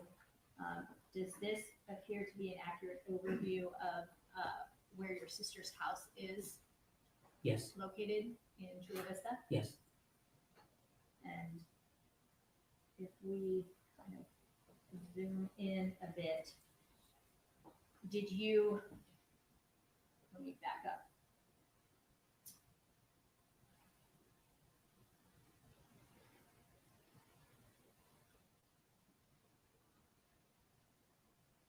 As you drove out of that, drove away from her house, if you're looking out the front door of the house, did you drive to the right or to the left? To the left. Do you know what street that is? Does Calle La Quinta sound familiar? Yes, yes. You drove towards Calle La Quinta, which Can you spell that? CALLELAQUINTA.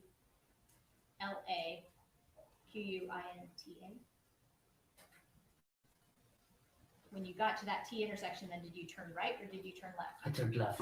Why? I wanted to see the back of the house where I could see the master bedroom windows, Why? to check to see if there was any kind of indication that somebody was in there. Could you see anything? No, What did you see? just a dark room. There was no lights. Did you go back to the house on January 9th? Yes. Why? Just to see, just to check up on her again. When you got home, well, actually, when you left the house, did you communicate with your siblings? I called my brother, JP. At that point, had anybody heard from your sister? I don't think so. And then, did you sleep that night? No. He said, did he sleep that night? Was he able to sleep that night? Did you go home and go to sleep that night? I don't remember if I had. I can't remember. You can't remember what, That if I slept that night or but you went home. I did go home. Yes. You just don't remember if you were able to sleep. Yes. Okay. And the next day, did you communicate with your siblings? Yes. And then what time did you go back to the house on Sales Gardens?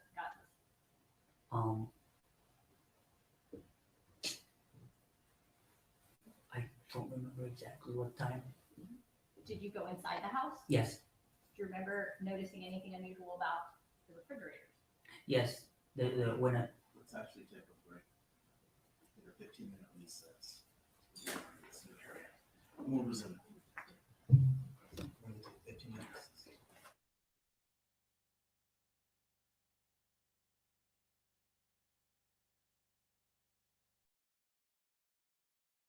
All right, while they're taking a recess, I'm going to show you this video. And it's when the district attorney in San Diego announced that they had arrested and charged Larry Millete. I will say, I think these witnesses, the last two witnesses we've seen, Mari, Chris, and JR, are good witnesses because they don't try to overstate things. They don't try to emphasize things. They sound like they're being fair. They're not trying to make Larry intentionally look bad. There are all kinds of opportunities to try to make Larry look bad, but they're not taking those opportunities. Excuse me. And that gives them, I think, more credibility. And they're not also saying things, factually when they aren't sure. And you have to remember that these people have been in his life and vice versa for 20 years, and they, had at least a familial friendship. So it's really hard for them to have to testify in this manner. But I'm going to show you the press conference when they announced charges. Hold on one moment.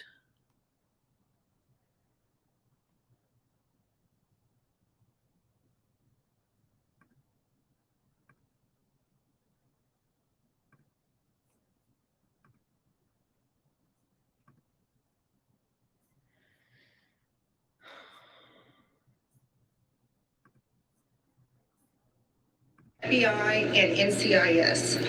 The prime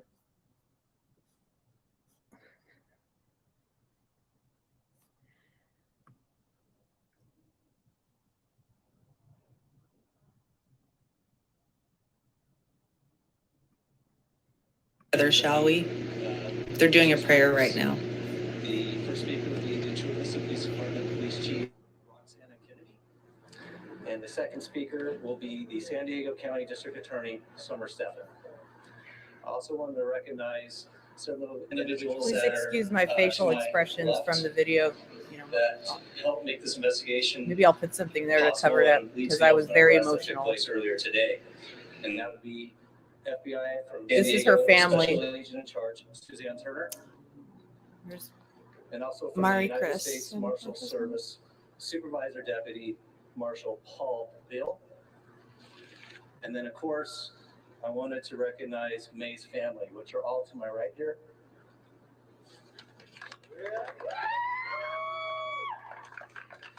the guy in the black. And May's sister, Mary Chris, Mary will be saying a Chris. few words. That's Mary Chris's today, husband. And she'll be representing May's family. With that, I'd like to introduce the Chula Vista Police Chief, Roxana Kennedy. Thank you. Thank you. Good afternoon. As Lieutenant Pink mentioned, my name is Roxana Kennedy. I'm the Chief of Police for the Chula Vista Police Department. And I want to first thank everyone. The audio is for very attending low. today's I've got press it as high as conference with such possible. short notice. Along with our law enforcement leaders, I am joined today by May Millete's family, her friends, and our community members. Today at 11:42 a.m., the Chula Vista Police Department SWAT team served an arrest warrant and arrested Larry Millete for the murder of his wife. Many of you are all very concerned about May's children. I want you to know that they are safe. May was first reported missing to the Chula Vista Police Department shortly before midnight on January 9th, 2021. May was last seen 2 days earlier by family members at her residence located in East Chula Vista. Since being notified of May's disappearance, officers and investigators have remained committed and committed to determining the circumstances behind her disappearance. As the scope and complexity of the investigation grew, so did the size and the scope of the investigative effort. The Chula Vista Police Department began a formal partnership with a multi-agency working group, including the San Diego District Attorney's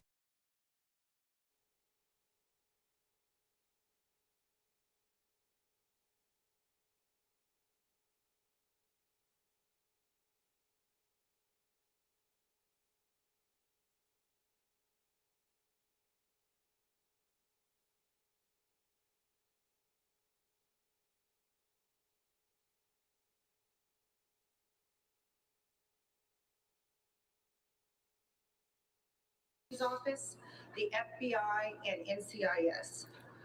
The primary goal was to bring May home to her family or bring justice to the person responsible for her disappearance.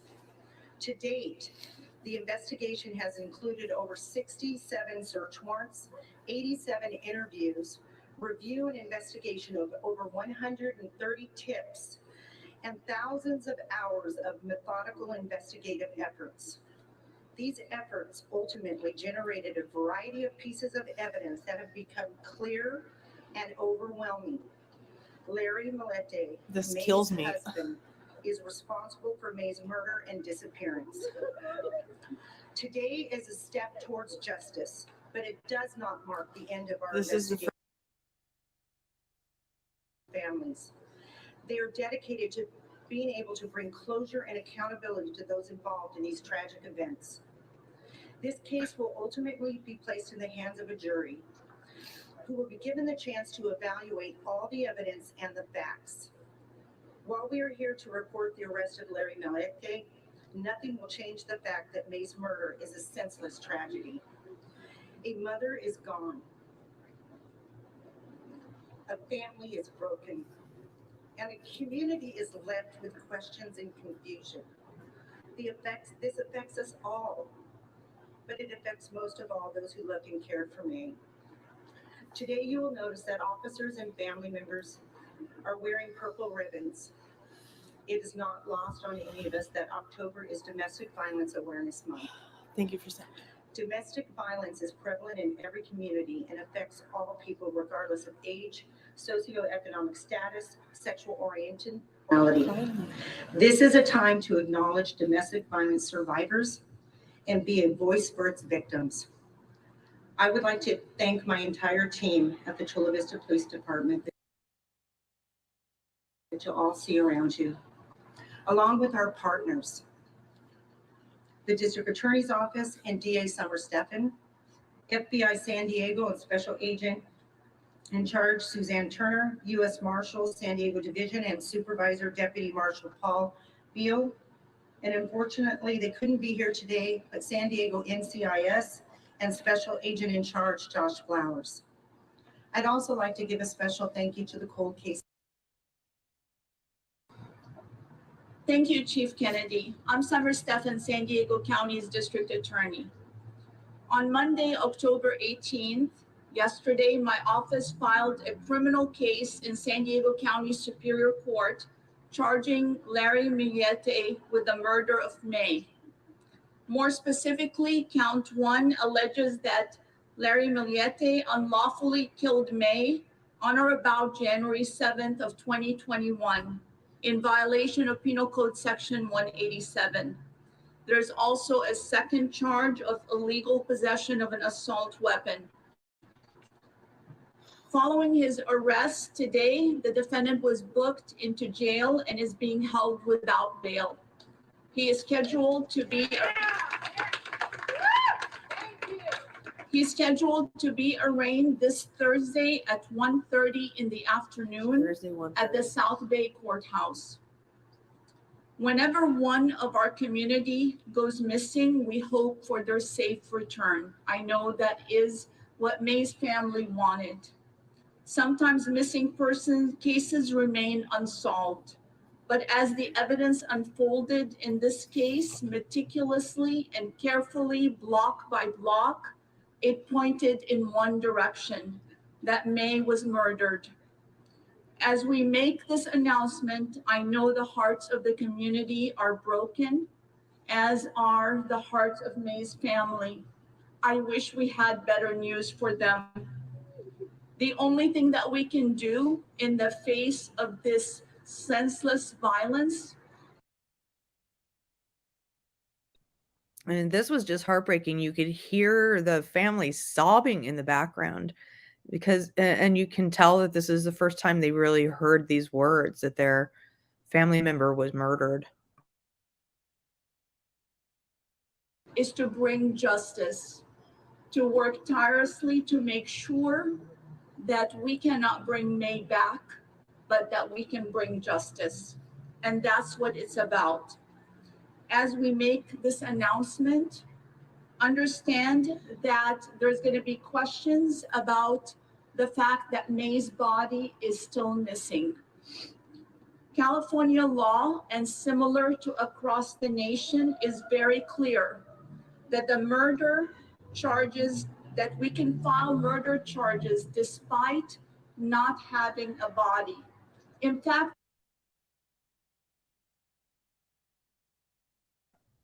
I'd like to address Commander Ender. There were gunshots heard, but we don't know for sure if those gunshots were related to this case.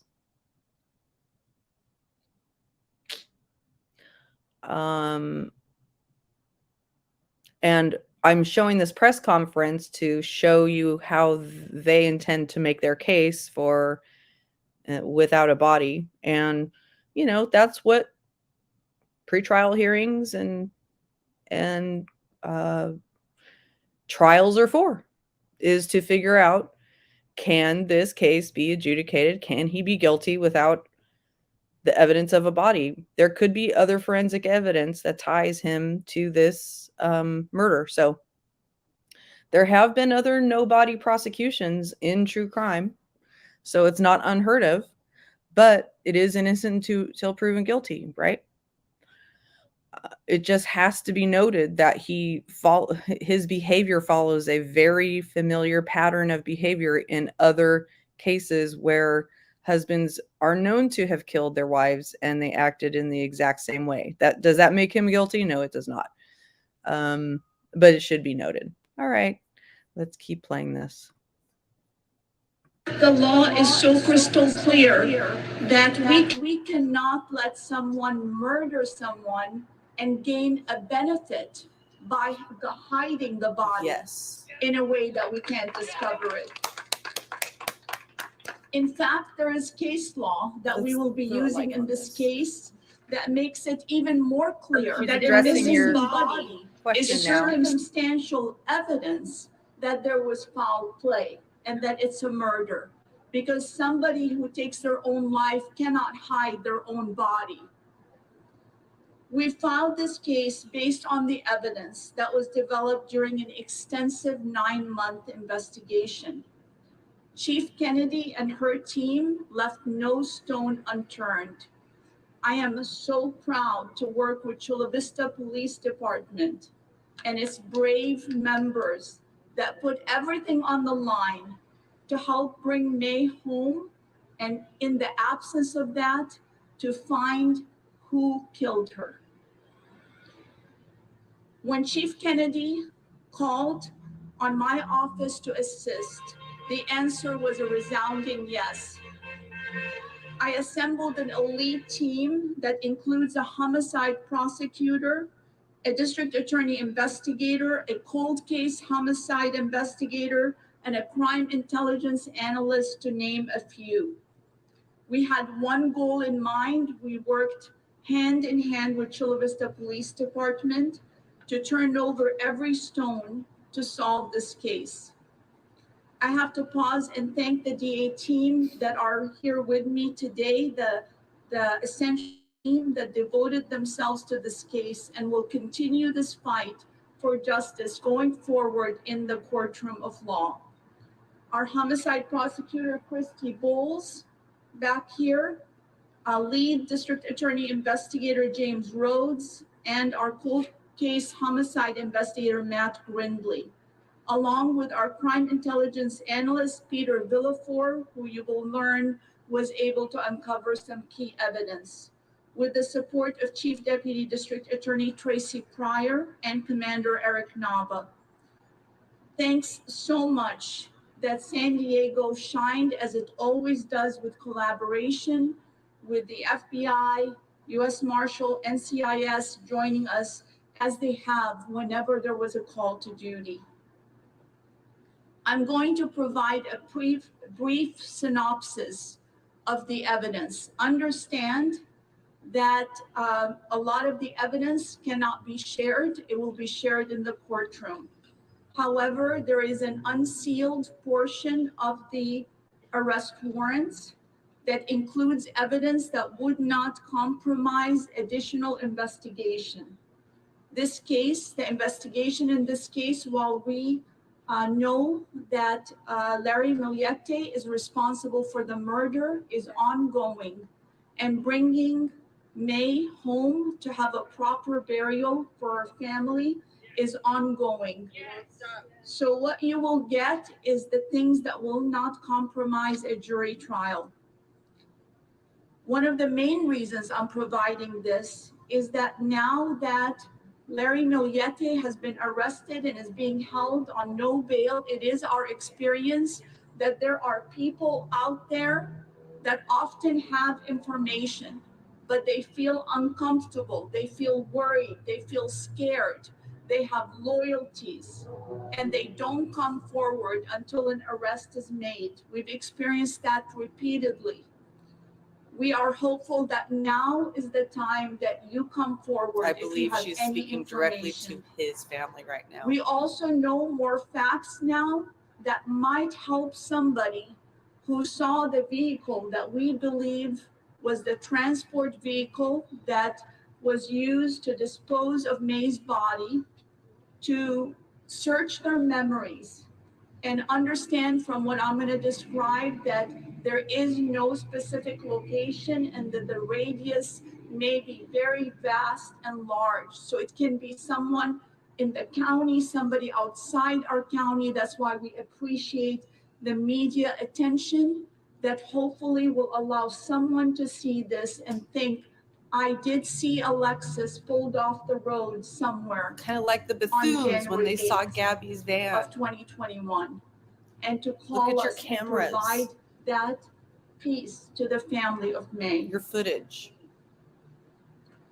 The investigators found, and when I say the investigators, I mean Chula Vista Police Department, working with the DA's office, working with our partners, that starting in 2020 and continuing until January 7 of 2021, May wanted a divorce for many reasons. Her husband, Larry, did not want the divorce. May was committed to her 3 young children. They were the center of her life. She wanted to continue being a parent, and she tried to negotiate that they can be parents to their children, but not subject the children to a toxic relationship. But Larry would not have it. In homicide cases, there's often a triggering event. In this case, on January 7 of 2021, It's usually a breakup. May was no longer talking about divorce. She took that step, and the last call recorded that May made was to a divorce attorney. She did not make any further calls. When she called the divorce attorney on January 7th, This is very common. we know that Larry was aware because he sent text messages.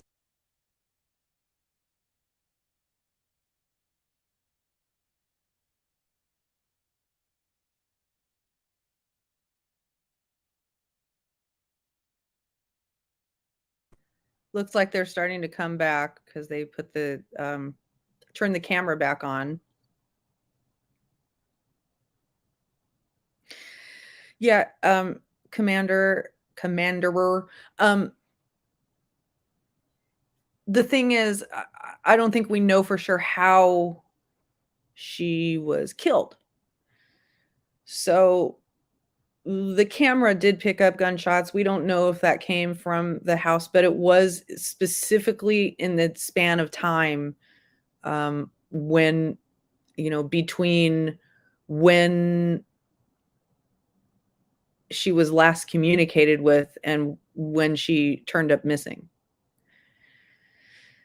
It was the night after they had that fight, so JR, her brother, goes to the house, the next day because they aren't hearing from her. It's like the following evening.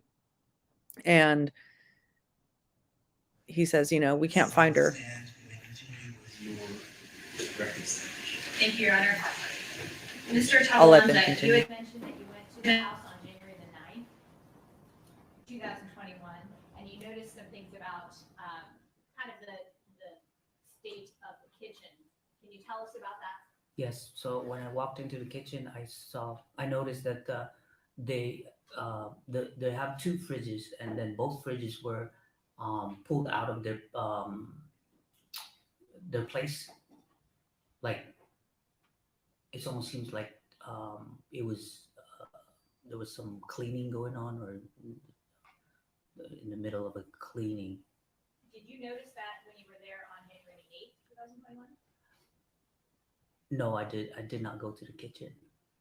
It was, just to clarify then, it's not that it wasn't in the same state on January the 8th. Is it that you did not actually go to the kitchen and have an opportunity to observe the way the kitchen looked on Yes. January the 8th? Yes. And I'm a little bit confused if they were missing or just pulled out a few feet away from them. Okay, see you later, Amelia. Mr. Tabalanza, what do you Yeah, mean me when you say too. that the kids This was that so you hot and were heavy when it pulled first out? came out. They were pulled out away from the wall. Were they still present in the kitchen? Yes. How far were they pulled out from the wall? I'd say a few feet. I want to back up to New Year's, the weekend before, did you observe your brother-in-law, the defendant, to be, did he have any firearms that weekend?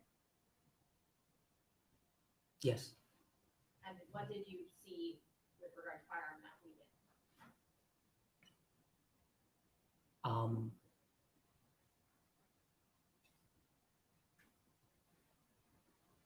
I think I remember him shooting it. What kind of gun, do you recall? It was a Glock. You do or you don't remember him shooting? I remember him shooting it, Where was he shooting it? like just towards the sand dunes. How far away was he from you? Or was he close to the camp? Yes. How far away? Maybe 10 yards 10 yards from the camp? from the camp. Yeah. And what direction was he shooting it at? Away from the camp towards the dunes. Did he say anything about why he was doing that? No. Don't. Did you have conversations over the course of your relationship with the defendant about firearms? Yes. And was that, were firearms of particular interest to the defendant? Yes. What about your sister? No. Now, after your sister, you couldn't locate your sister, you learned that the police. You're had welcome. been This called. case is The police special to became me. involved in the investigation. Yes. Prior to your sister's disappearance, did your children have a relationship with their cousins, Lara, Milani, and Lazarus? Yes. Yeah. And after your sister's disappearance, did at some point after that, did the defendant's position regarding your children all being together change? Yes. How so?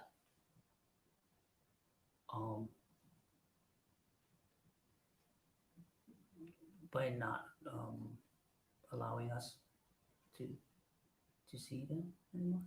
Do your children have a relationship with their, are they able, well, up until,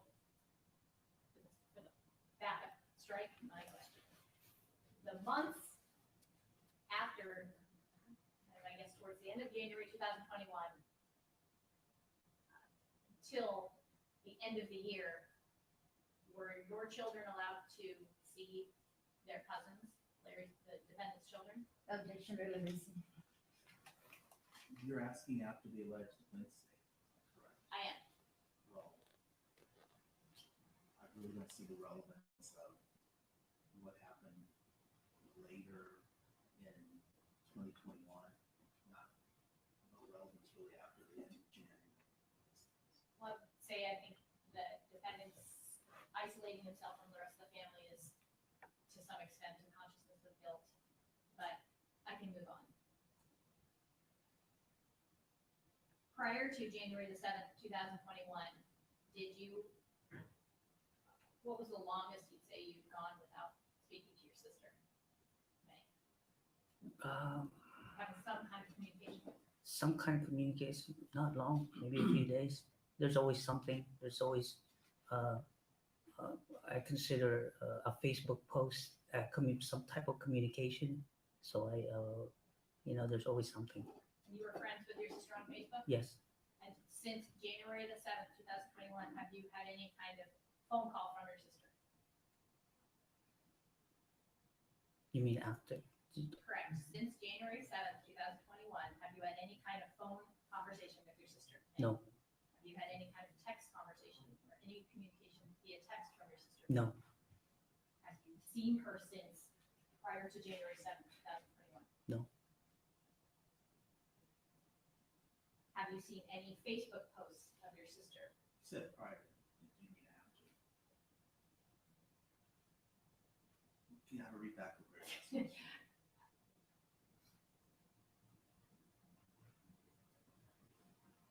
It's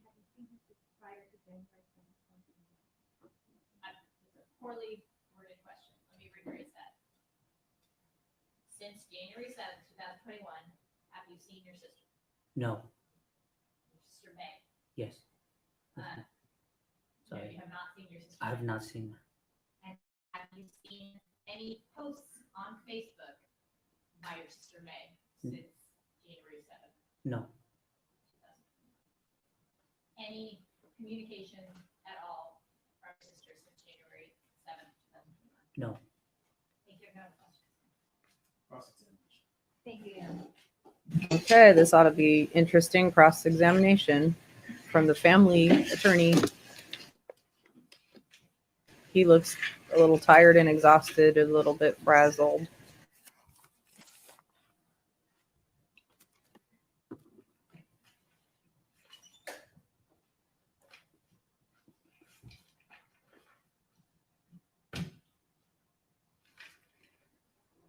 Thank you all for being here. Please remember to hit the thumbs up. Consider becoming a member. Thank you very much.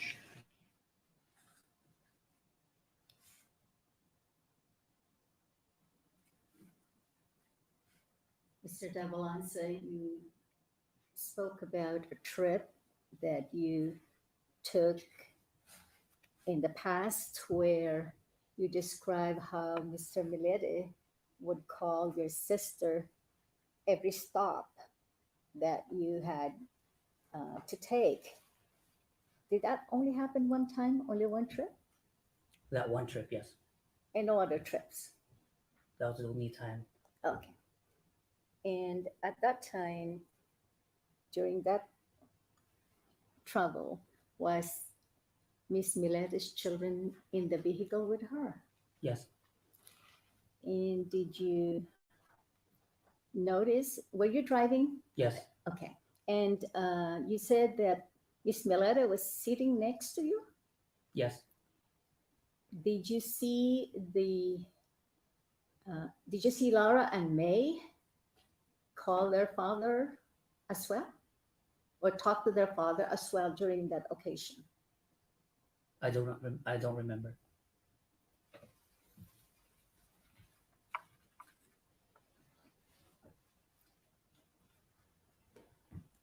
When you testified every stop, did you mean you had to stop to go to a restaurant or to go to the restroom? Or what did you mean by stop?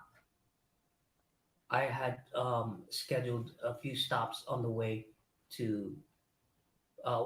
One of that stop was at a restaurant. We went to an In-N-Out to get food. And how long did you stay there?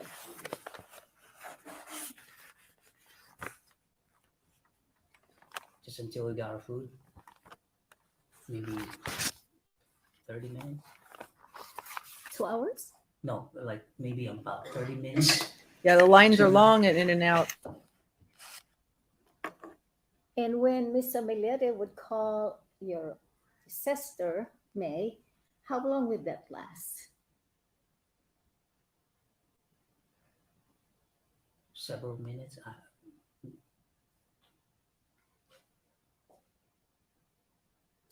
And you heard her talking back to Mr. Millete, right?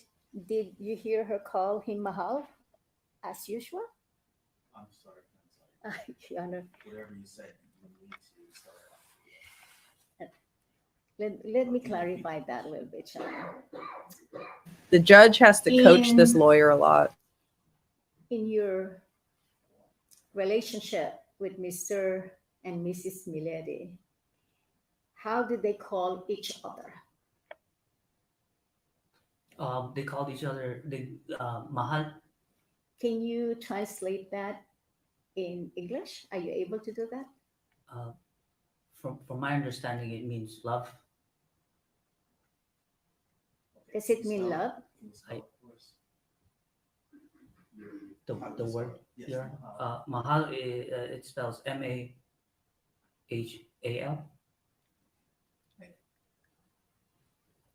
And it means love in your local dialect in the Philippines? In Tagalog, that's how I understand it. Yes. Okay. And does it mean an expression of caring and love when you call your spouse or children with that word, using that word? Yes. Okay. When Miss Millete was on the phone with Mr. Millete, did you hear your sister use the word mahal? I don't remember. And you were listening in the conversation, right? I was not listening. You mentioned that you heard I what was heard. going on, and you heard what was the gist of the conversation that you can recall? I just remember him saying, "What the hell?" every time. Like, she would. I could hear that. That was the only distinct. Was Miss Millete agitated or upset that Mr. Millete has been calling her, or what was your general impression about those phone calls? She seemed That's not- irritated. That's not now. Okay. Do you want to know about her demeanor or the other part of the question? So, briefings. Did you hear Miss Millete tell Mr. Millete to stop calling her? I don't remember her saying that.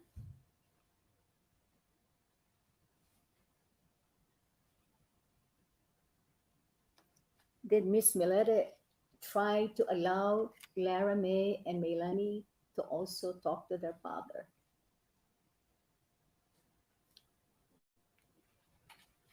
Not that I can recall.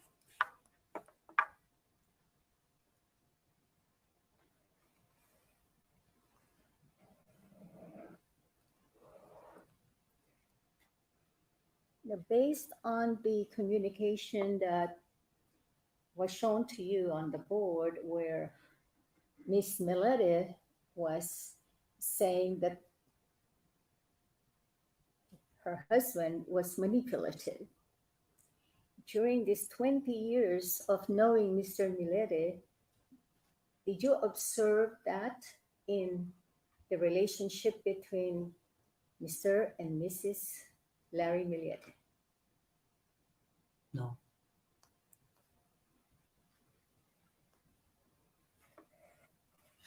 That's a trick question. How is he supposed to know? But whatever.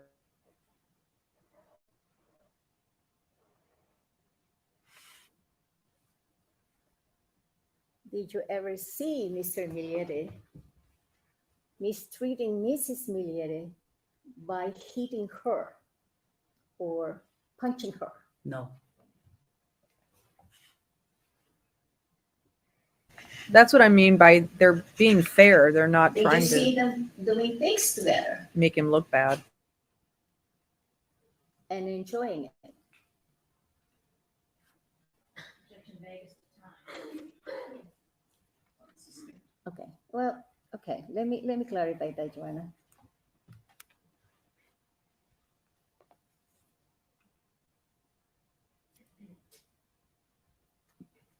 There was an occasion where Mrs. Millete moved out of the house and moved in with you and your family. Did you know that Mrs. Millete was going to move out of the house before she actually moved in with you? Yes. Was the primary purpose of their separation based on the alleged extramarital affair that Mrs. Millete was being accused by her husband? Objection lacks foundation. Sustained. At the time before Miss Millete moved in with your family, did you understand the nature or the reason why Miss Millete was separating from her husband? Yes. Could you tell us that, please? She didn't want anything to do with him anymore. Do you know why she did not want to have anything to do with him anymore? She's, I guess, because of those reasons on the text messages. That's a good All answer the because phys- there's all proof. the mental abuse. Was it in those text messages you mentioned about Mr. Millete was alleging that Miss Millete was lying to her, correct? I'm sorry. Lying to Mr. Millete? You recall that text message? I don't understand the question. Okay, well, let me see what exhibit number is that.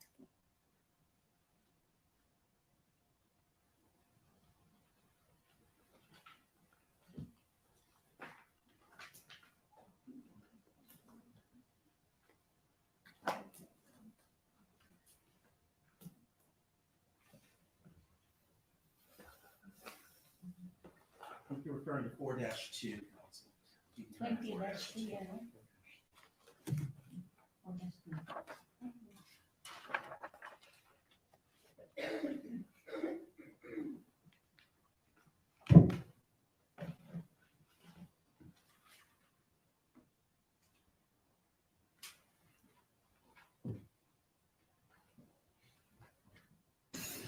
I know this is a little hard to slog through because the pace is a little slow. You stated. Hang in there. Well, he seems to be the only one taking, and he making it seem like you're a pretty good lawyer. Why did you say that to Miss Millete? Because he was the only one that was talking about the affair and not her. Okay, so in your mind, Mr. Millete was very truthful to you about the affair. At that time, yes. Yes. And you believe Miss Millete was not truthful about the affair. No, that's not what I meant.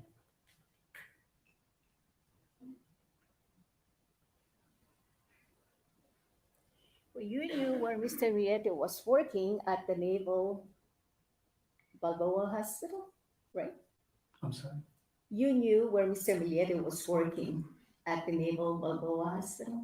Yes. And you knew about the investigation that went on regarding your sister's affair with a coworker, right? Just through Larry's, from what Larry's had been telling me. Okay, so what was your understanding about that investigation regarding your sister's affair with a coworker? Okay, council, what is, I'm sorry, yeah. we're going to go sidebar and you can tell me what the relevance of this line of question. Report. I think that I think defense counsel is really trying to establish that there was some sort of investigation into this alleged affair.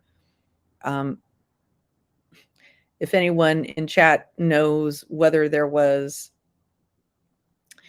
if anyone in this chat knows whether there was any proof ever provided of this investigation, please let me know. I've never seen it, but I have never gone searching and investigating for whether there's proof of this investigation.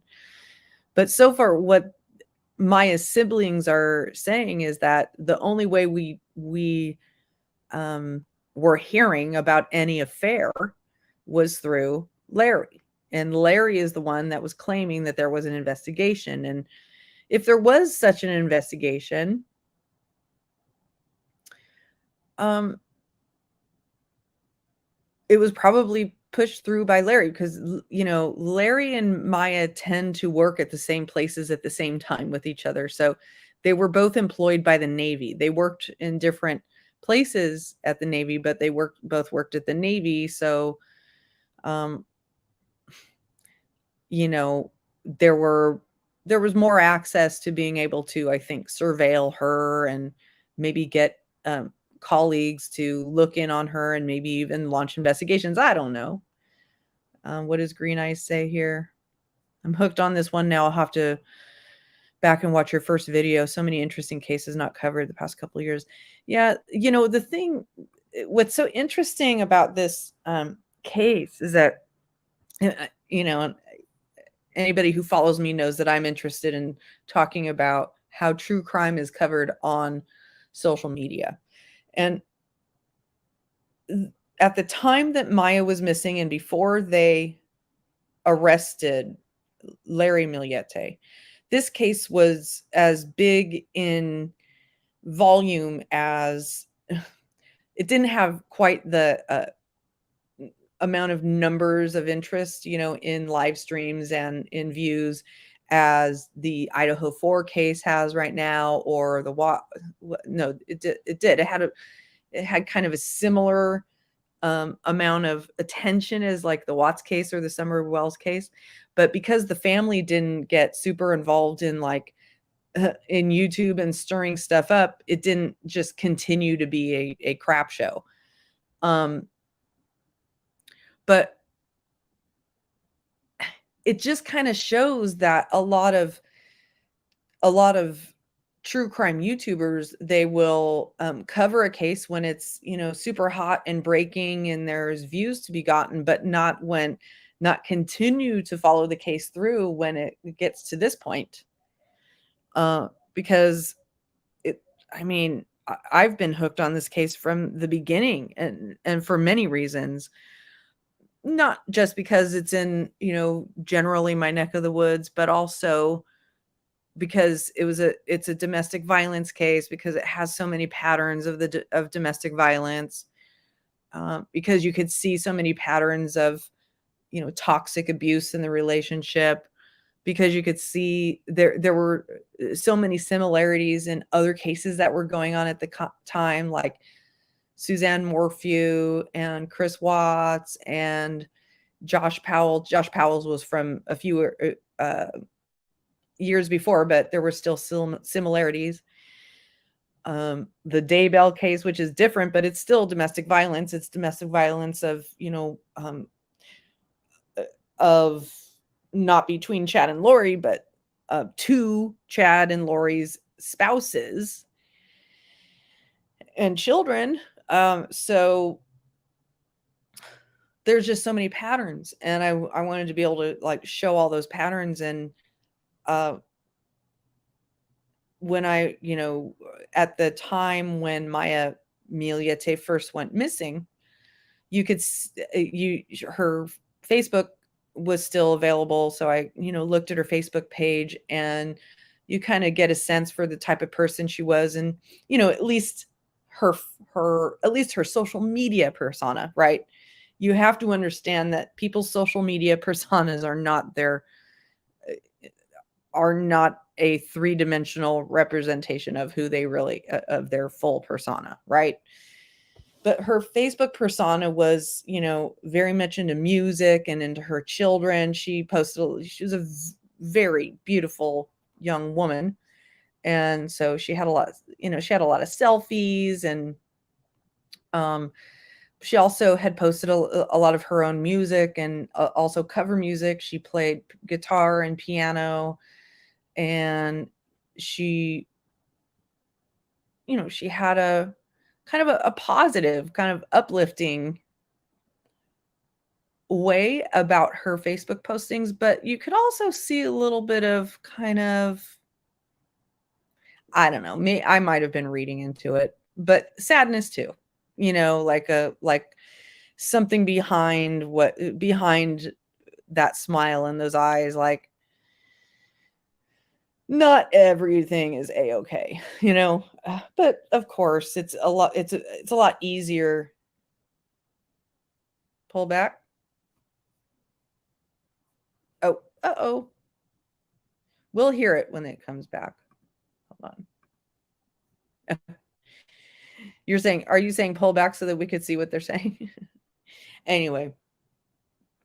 Oh, yeah, you see the judge there. I wonder if they're going to take a break now. We'll see. Because it's getting toward the end of the day. It's a Friday. Poor guy. Look at him. He's exhausted. Relevancy objection is sustained. Next question. Objection is Thank you, sustained. Anna. As far as you can tell during the trip, that you took to Glamis for the, I believe, Thanksgiving trip. Yes, that's The right. relationship Green Eyes. She pulled between back. You're right. Mr. That's right. Millete and Mrs. Millete was still acceptable or normal?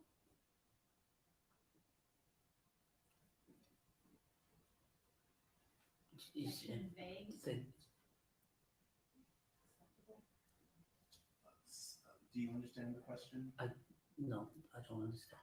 It's the same, like, You had an opportunity to observe the behavior of Mr. and Mrs. Millete during your trip to Glamis, Thanksgiving 2020. Is that true? That you observed them both? Yes, And could you describe that relationship? Was it strained? Was it cold shoulder? Or was it growling, fighting? I would say cold shoulders, not a lot of communication, from what I noticed. Did they talk to each other at that time? Not really, Not really. no. So you were in Glamis only for how many days?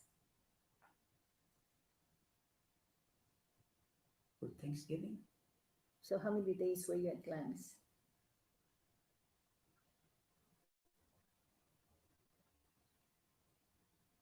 for Thanksgiving, I think we were there for 2 days.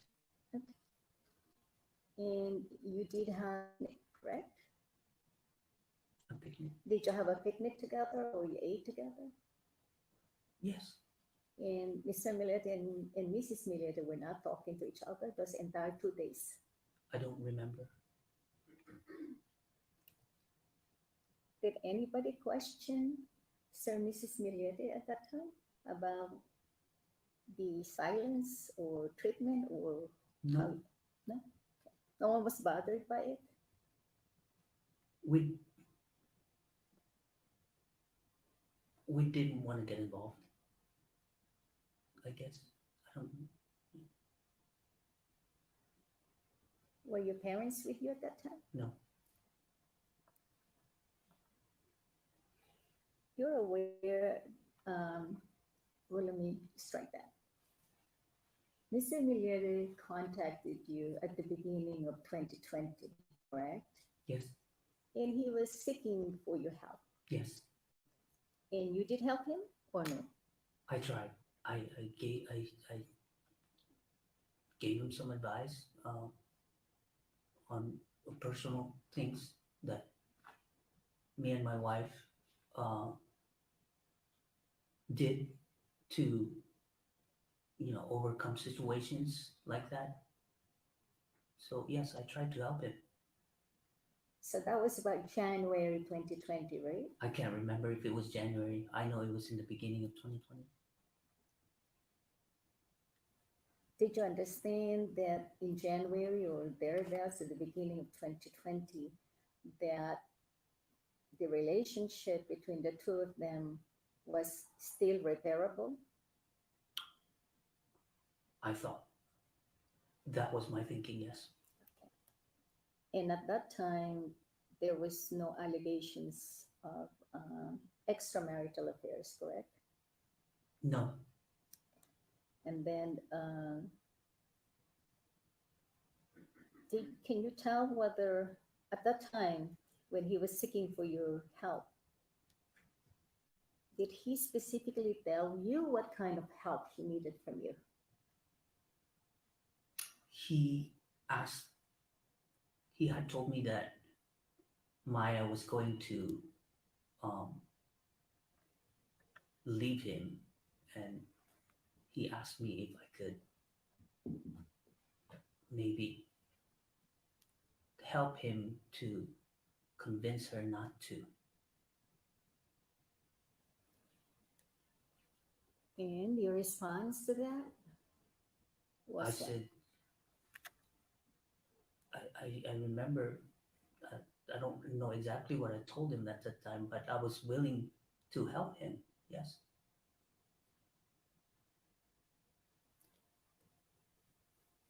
So Mr. Millete was asking for your help. Did he say convince your sister not to separate from me?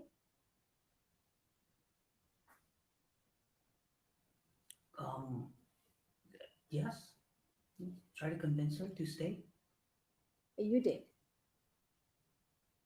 And you did convince your sister to stay with Mr. Millete. I talked to her about it.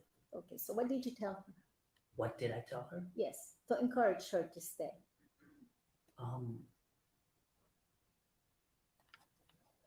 I don't remember exactly. Did you ask Miss Millete what caused her to desire separation from Mr. Millete? No, I did not ask. So you did not have a clear understanding of what the problem was, right? I'm sorry. You did not have a clear understanding why Mrs. Millete wanted to separate from Mr. Millete. Vegas to time. I think we're talking about January 20, Okay, and I'm gonna allow maybe one or two more questions. okay. So you can answer. Maybe ask the question.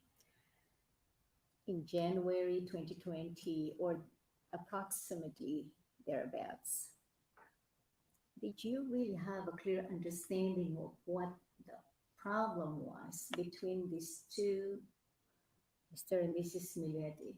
Not As at to the time. why, what reason did the wife want to separate from the husband? No, not at that time. And did you ask your sister? No, I did not. So since you Come on, lady, move on. the nature of the problem, you would not be able to help them. Is that correct? Objection to state's testimony. This is safe. Move on. Move on. Nevertheless, you said you attempted to help them. Yes. Move on. So you spoke to your sister. Did you tell your sister how the problem could be fixed? I don't remember.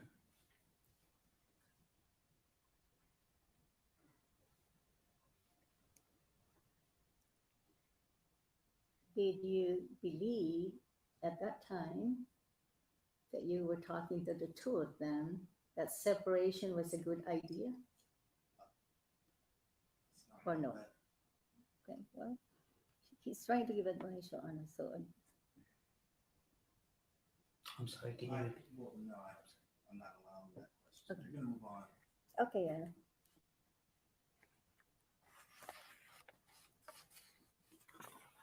Your sister moved in with you on Mother's Day.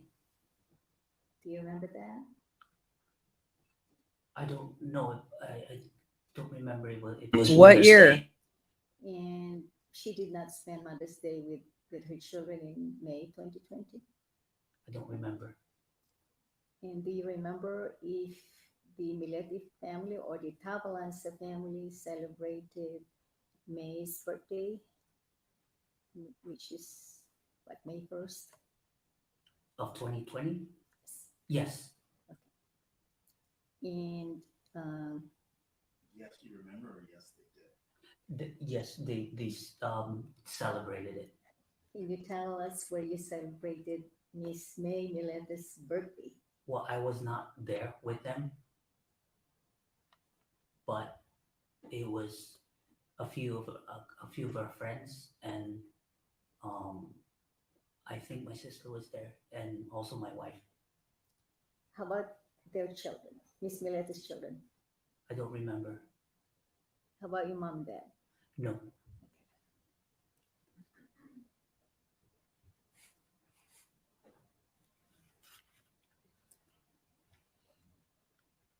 I think they're trying to say, see, she Mr. left her Millete family. ever give you a firearm?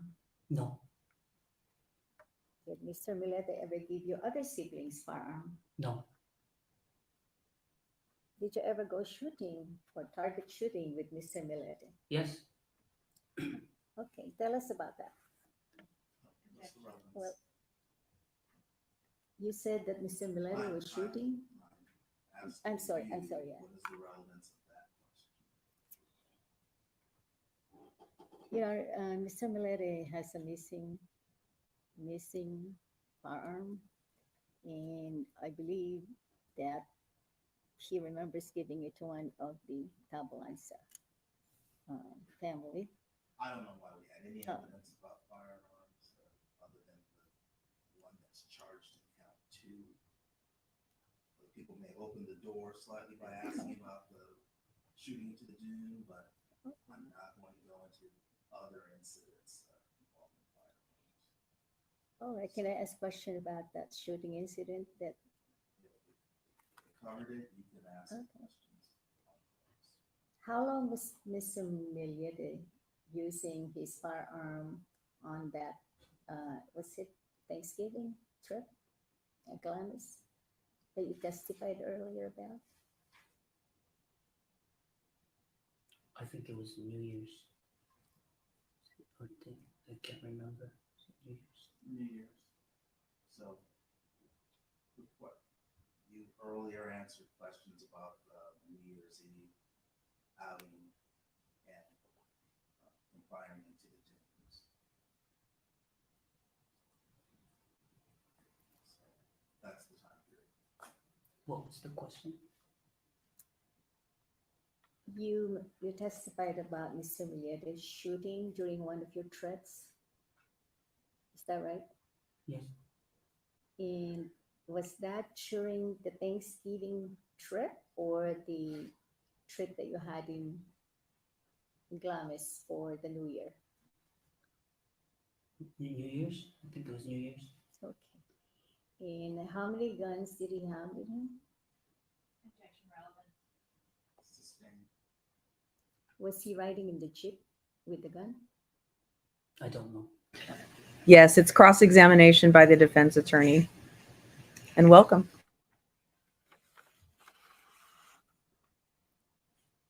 When Miss Millete was residing with you in May of 2020 until June of 2020, was there an incident that caused Miss Millete to move out of your house?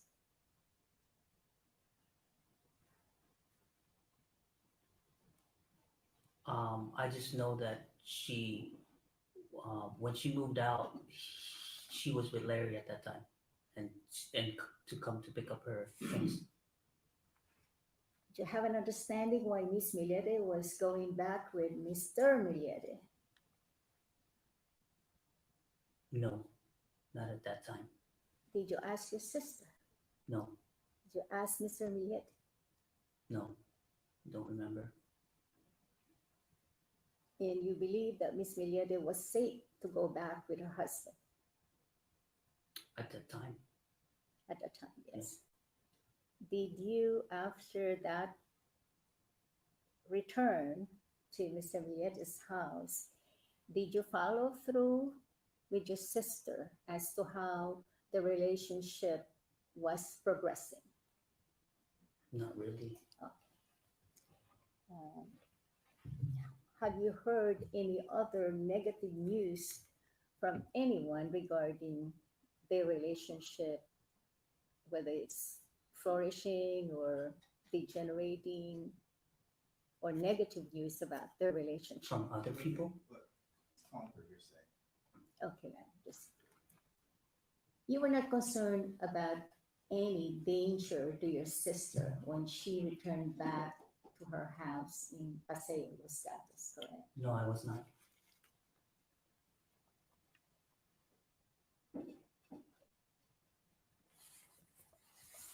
I've noticed that sometimes even when the DA doesn't object, the judge will still not allow the question.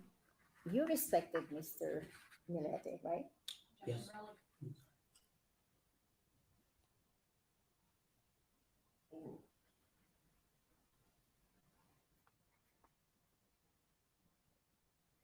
Yes. And when, before the complaints in 2020 related to Mr. Millete's marriage, were they happy together? Objection calls for Yeah. speculation. during 2019? Hold on. Sustained this release. Did you observe a change of behavior between Mr. and Mrs. Millete in 2019?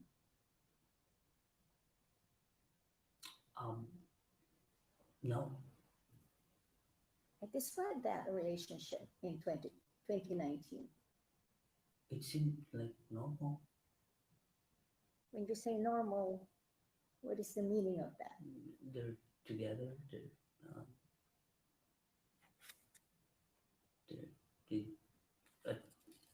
attend, gatherings and things like that.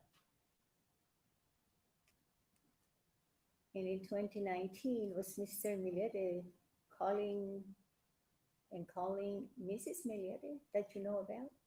No,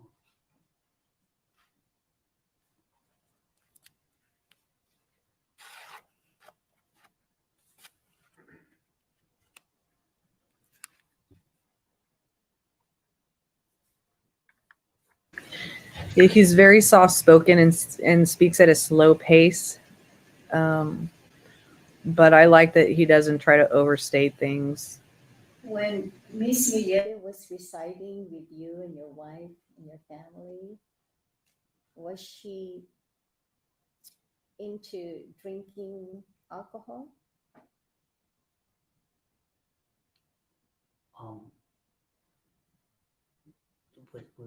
what do you mean? Was she drinking alcohol or no? Or not? Objection relevant. I think I know what you're getting at, and you kind of explored this change in lifestyle. Right. But I'm going to sustain the No objection. good. That's how it ended yesterday. Was I think he doesn't know. No, the important thing is I Okay. sustain the objection. Did Mrs. Millete have dinner with your family during those dates, May and June of 2020? Yes. Objection relevant. Sorry, I didn't hear the question. What was the question? What was your question? I'm going to rephrase, Your Honor.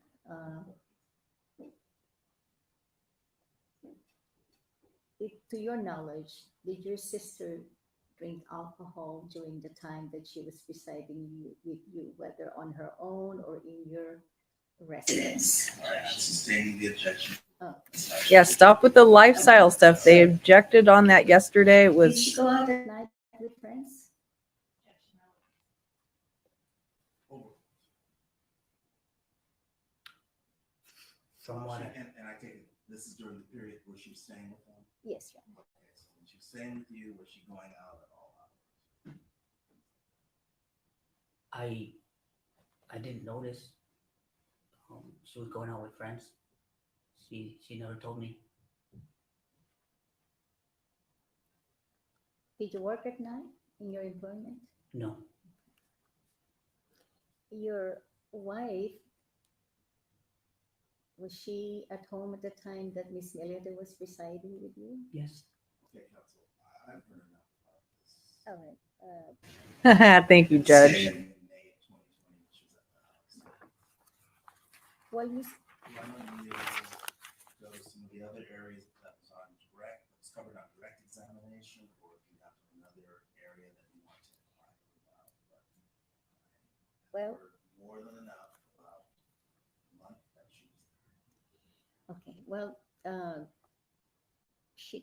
you testified earlier, Mr. Tabalanza, that your sister was very private To me, at least. Yes. to you. And what do you mean by private? Exactly, Commander. She doesn't like to talk about things, personal things, with me. And so she didn't want to discuss with you any of her personal life. Mm-hmm. Asked and Yes. answered. So she wouldn't discuss her activities outside the home. She didn't want to discuss about her personal relationships. Is that correct? Objection asked and answered. Sustain. Okay. Now, she told you she did not want to involve anyone with her problems. Correct.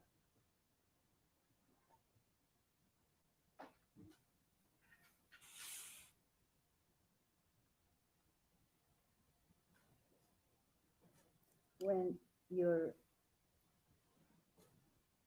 were you surprised when Miss Millete moved back with her husband in June of 2020? I've already told you. Okay. I've put it up.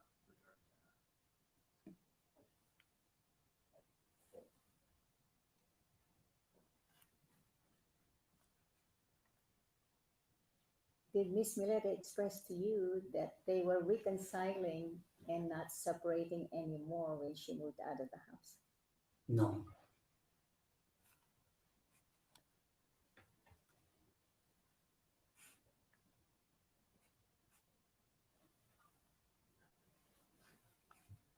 You talked about co-parenting earlier. Did that change as well? You understand the question? I don't understand the question. It's the same. You testified about what Maya or Miss Millete wanted as far as her children, and she expressed to you that she would like to co-parent her children with Mr. Millete. And now that she moved out of your residence, did she express to you a difference in scheduling with her children? No. Does that mean that she still just wants to co-parent and be separated from Mr. Millete? Also said.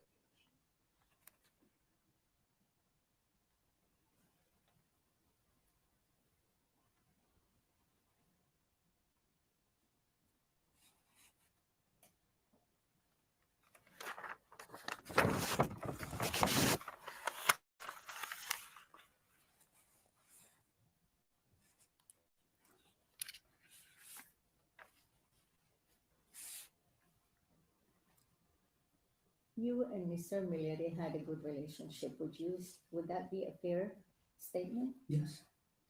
And he expressed to you how much he loves your sister. Yes. Did you believe that? At that time.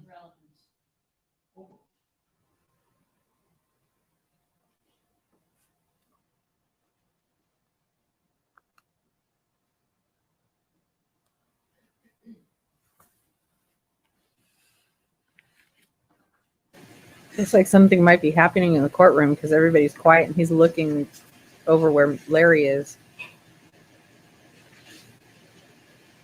Nobody's talking. So let me go to this area where you testified about Mr. Millete saying to you that he wants to get the other guy. Remember that? Yes.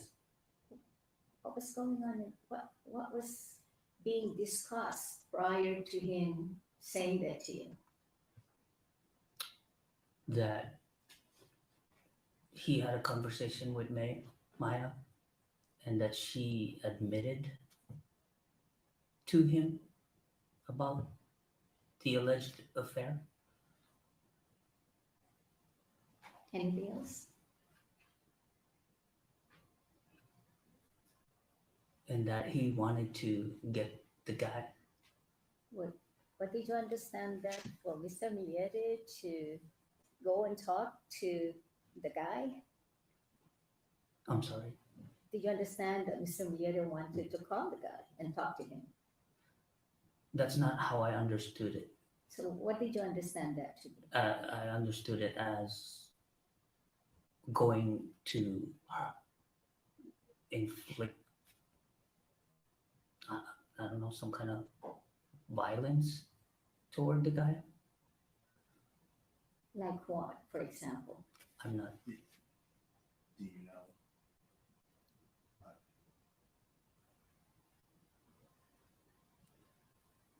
I'll withdraw my question and you ask your question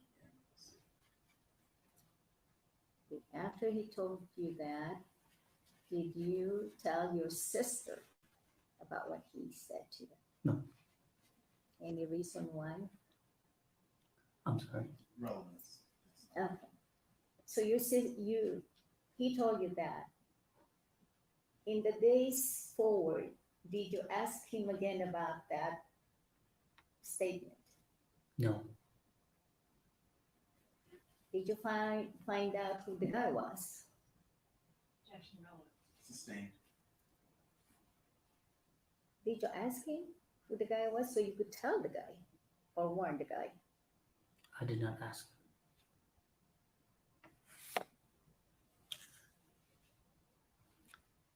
So was it your belief that he was not going to inflict something very serious or life-threatening to that guy? Is that true? Sustained. How did you feel about that statement days following the days that he told you? You were not concerned about him doing any violence towards the guy, or you just left it and didn't care? Relevance and it's asked and answered.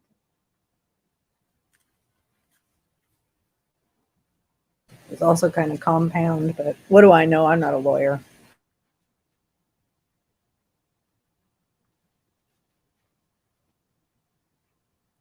So after your sister moved back with Larry, Mr. Millete, did you go and visit them? Besides the trip that you made to their house on January the 8th?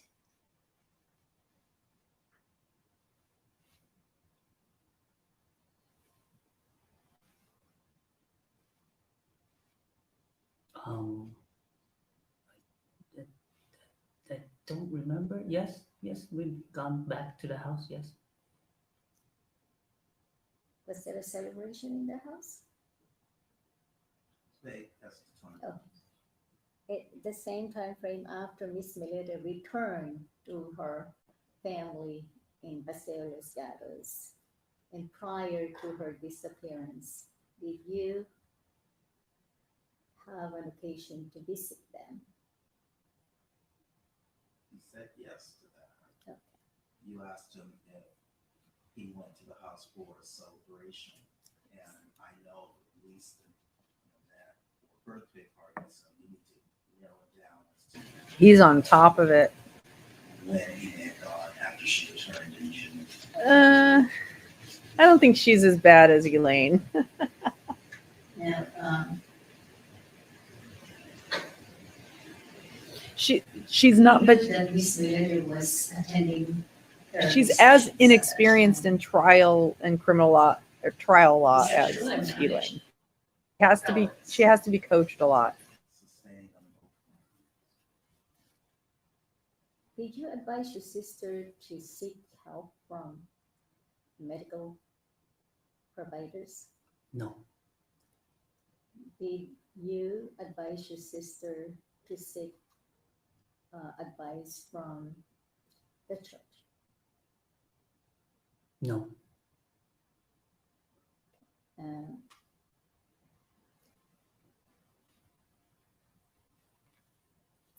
When you visited your sister after she returned to her house, did you observe any signs and symptoms of domestic violence against your sister? No, I did not.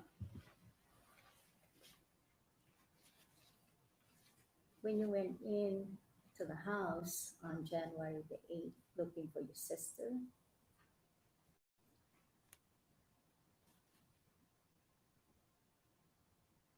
and you observed that there was no light underneath the door,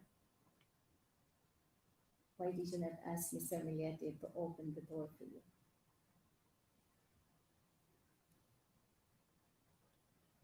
I didn't want to intrude. You testified Larry said she was locked in there. on the door and you called out her name.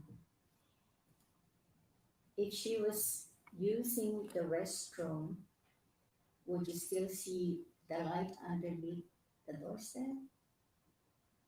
at the time that you called and knocked on the door? I don't know. Did you try the doorknob to open it and see if it was locked or not? Yes. Turn off the bedroom light to go to the bathroom?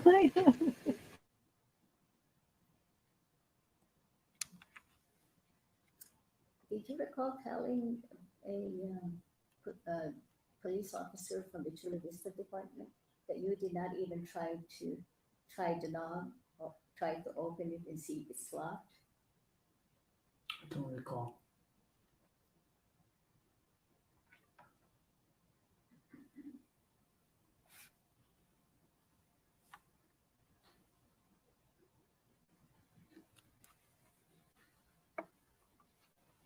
Green eyes, either that or that she left and disappeared with some other guy and is going to be found someday. The time you went to Miss Milete's house on January the 8th, 2021, you arrived about 6 o'clock p.m.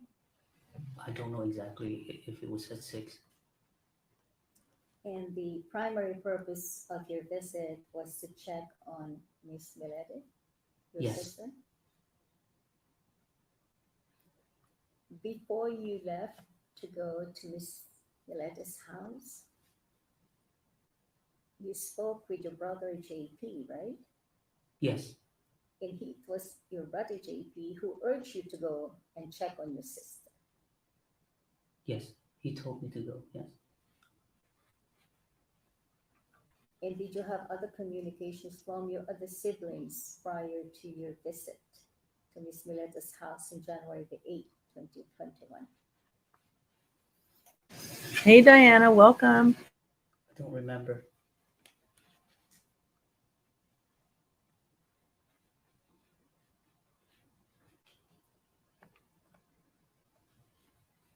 When you saw Mr. Millete inside the house after you entered the front door,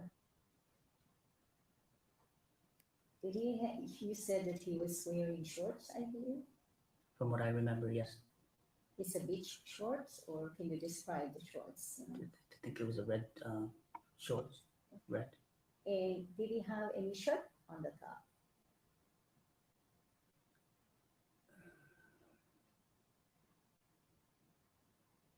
I don't remember. And was he wet from just giving Lazarus and the other children baths? I didn't notice. You mentioned that he stayed and just got home. Yeah. Was it obvious that his attire didn't look like he just came from the hospital? No. And how does he normally look when have you seen him when he's working at the hospital? What attire he was supposed to be wearing? I don't think I've seen him in his work attire. And he's working at the optical shop at the Balboa Hospital. Is that your understanding? Yes. And that shorts are not allowed in the hospital to be working in the optical shop, right? I don't know.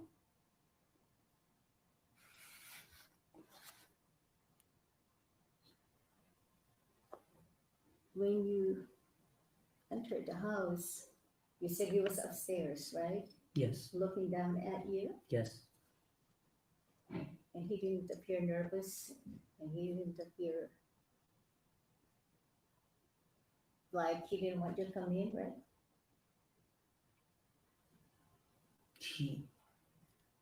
From upstairs, I couldn't tell. Okay. And while you were discussing with him cryptocurrency, I believe you said, Yes. that you were both really very interested in firearms. So describe his demeanor during that time. During that time. Yes, that you were discussing about your common interests, crypto, I believe, and firearms. Mm-hmm. Can you describe his demeanor? Well, yeah, we were talking about cryptocurrencies and how he had sold some of his bitcoins. He did seem I don't know, kind of upset that he sold it sooner, because the following week it was, the price of Bitcoin went up, I guess. Yeah. And he looked upset. How can you tell? Was he saying something that revealed that he was upset? Yeah, I guess she's like, yeah, man, I should, I should have waited or something like that. But yeah, And what about firearms? What were you discussing the firearms with him? I don't remember discussing firearms with him at that time. While you were discussing the cryptocurrency, did you still have your sister in mind, or you both were relaxed and just having this good conversation about cryptocurrency? I was still thinking about my sister, yes. Did you tell him that? Not at that time. I don't remember telling him. And you had planned to drive around and take a look at the backyard of your sister's house. Why is it that you didn't tell Mr. Millete about that you plan on taking further look or further, view of whether there was light inside the master's bedroom or not? Why didn't? Objection made. I understand the question. You can answer. You understand. Is there a reason why you didn't tell him that you were going to check on your way home to see if there was a light emanating from the main bedroom? No, I decided to do that after I had left. And you testified that you went around and looked at their house and you saw the master's bedroom. Did you have a good view of the master's bedroom at that time? Yes, You were still inside your car, right? I was still inside my car, yes. Did you park your car and exit it and really take a look around the backyard, or No, I drove really slow. how long did you look at the bedroom? Not more than a minute. When you saw that it was still dark, is there any reason why you did not decide to go back and talk to Mr. Millete?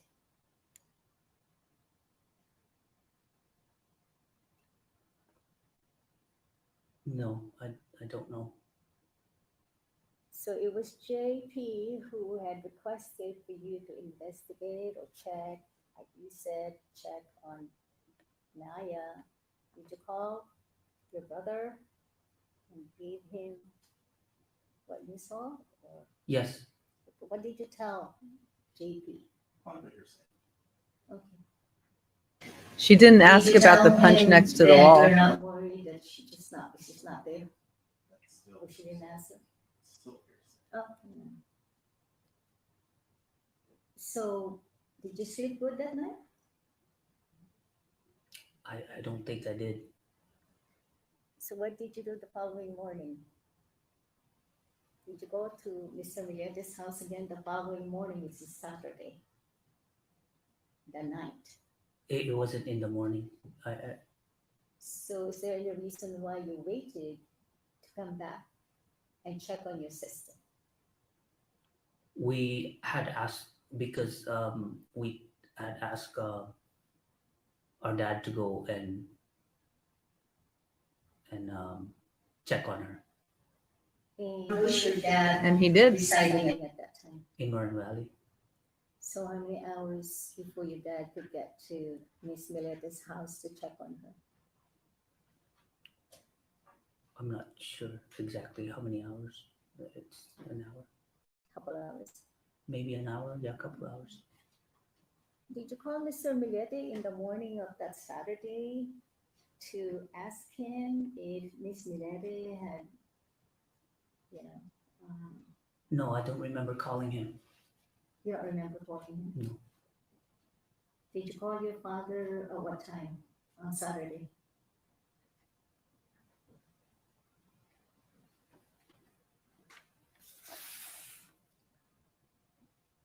I don't remember. I don't remember if I called him.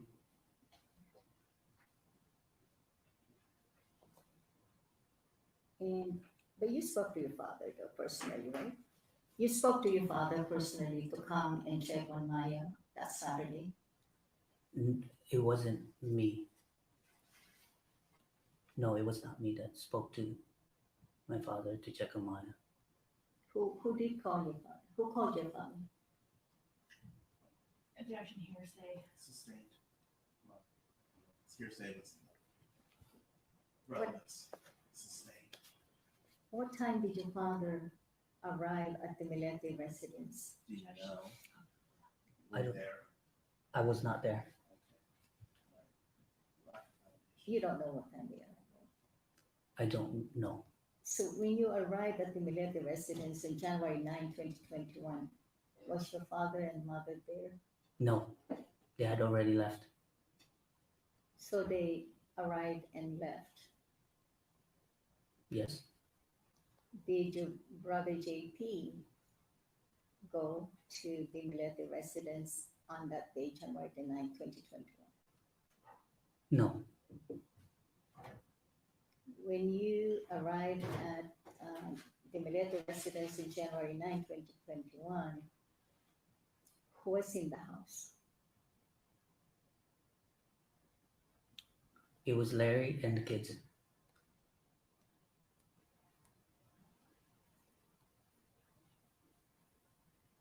Did you see Larry's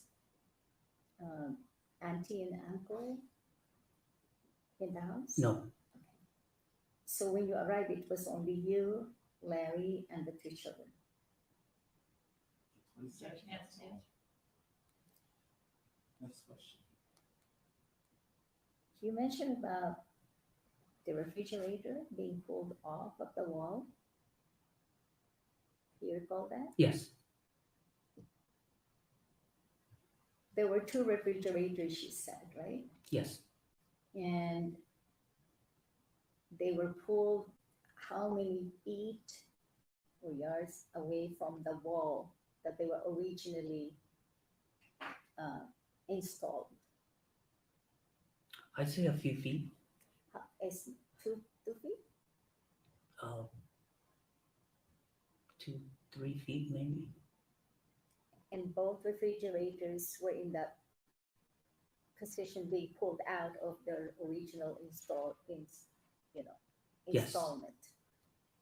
And Let me clear something out for myself. Did this require any? Did it appear as if it was damaging the cabinetry by pulling off the refrigerators? I'm sorry, I don't understand you, Honor. Were the fridges embedded in cabinets, or was it simply just pulled away from a wall without causing any type of physical damage? Yeah, just pull away from the wall.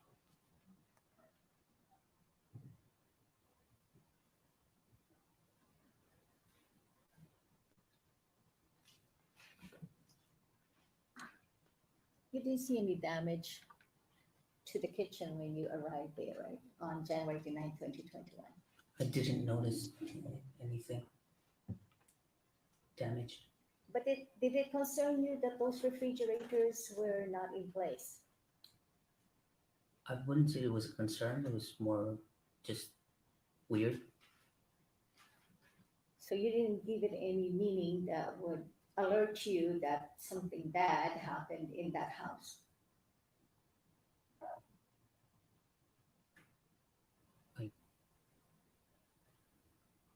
Can you repeat the question?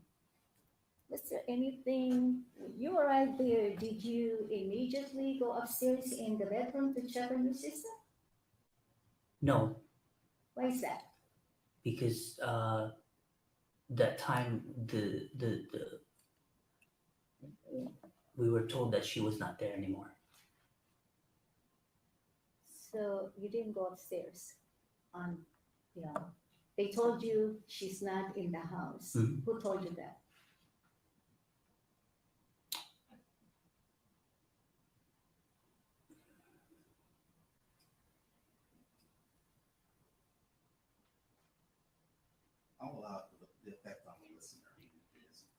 I remember, I think it was Larry that told us that. You believed him, right? At that time, yes. And you asked him where your sister was? Yes, I asked. And the response from Mr. Millete? He said, I don't know, maybe she went for a hike. And that was about, what, 6 o'clock, 7 o'clock in the evening? I think it was earlier than that. 3 in the afternoon? Yeah, maybe, yes. Maybe just a little after 1. I can't remember exactly. So when your father and your mother arrived at Mr. Milete's house, then left, did you, during all the time that they were inside the Milete's house, did they call you to tell you that Miss Millete was not there?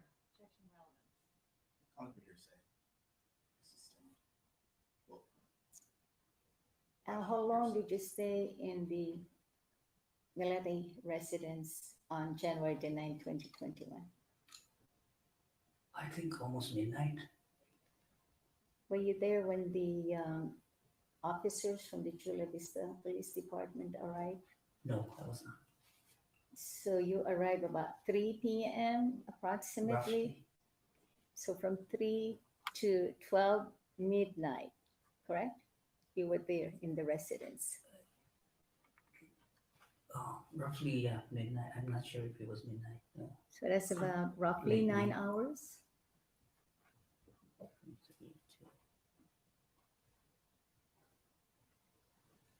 Yes. So during the 9 hours, you were there with Mr. Millete and the 3 kids only? No. So who else arrived at the house while you were there during that 9 hours? My wife was there, and my sister Mary Grace and Richard. What time did they arrive? Objection, vague, and relevant. Sustained relevance. So your wife arrived, No, we came together. you came together. Yes. Okay.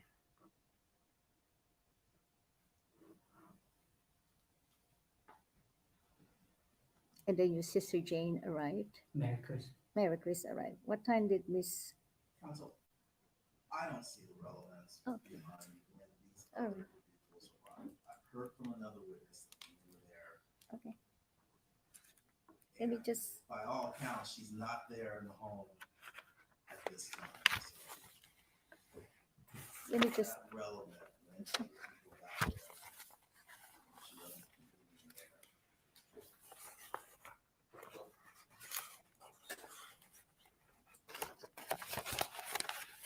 Thank you, Judge. Larry seems like he's glaring a little bit, but that just may be his resting face.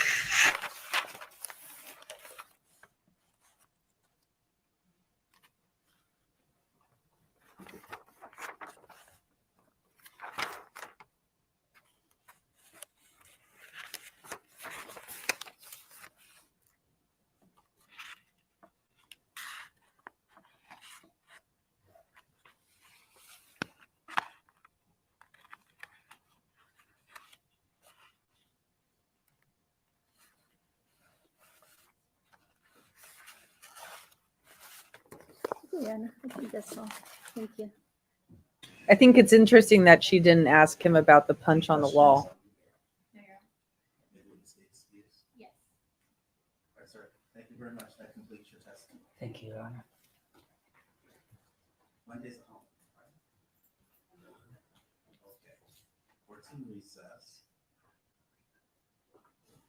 And we will resume on Tuesday,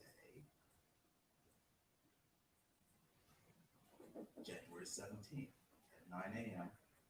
The defendant is ordered back at 11. Is anything else we need to do. No, Your Honor, I just wanted to make sure that we could have our witness here Tuesday morning for fire station. The parties agree. Well, you can call your next witness at this point. So if we have our interpreter scheduled and here, then that's what we're going to do. Thank My you, High understanding Four. that the interpreter is only going to be available for morning. Yes, so I apologize, Your Honor, that's why I wanted to just speak with family before we broke to make sure that he was available. But yes, he will be here and will be my first witness. We'll have 3 hours.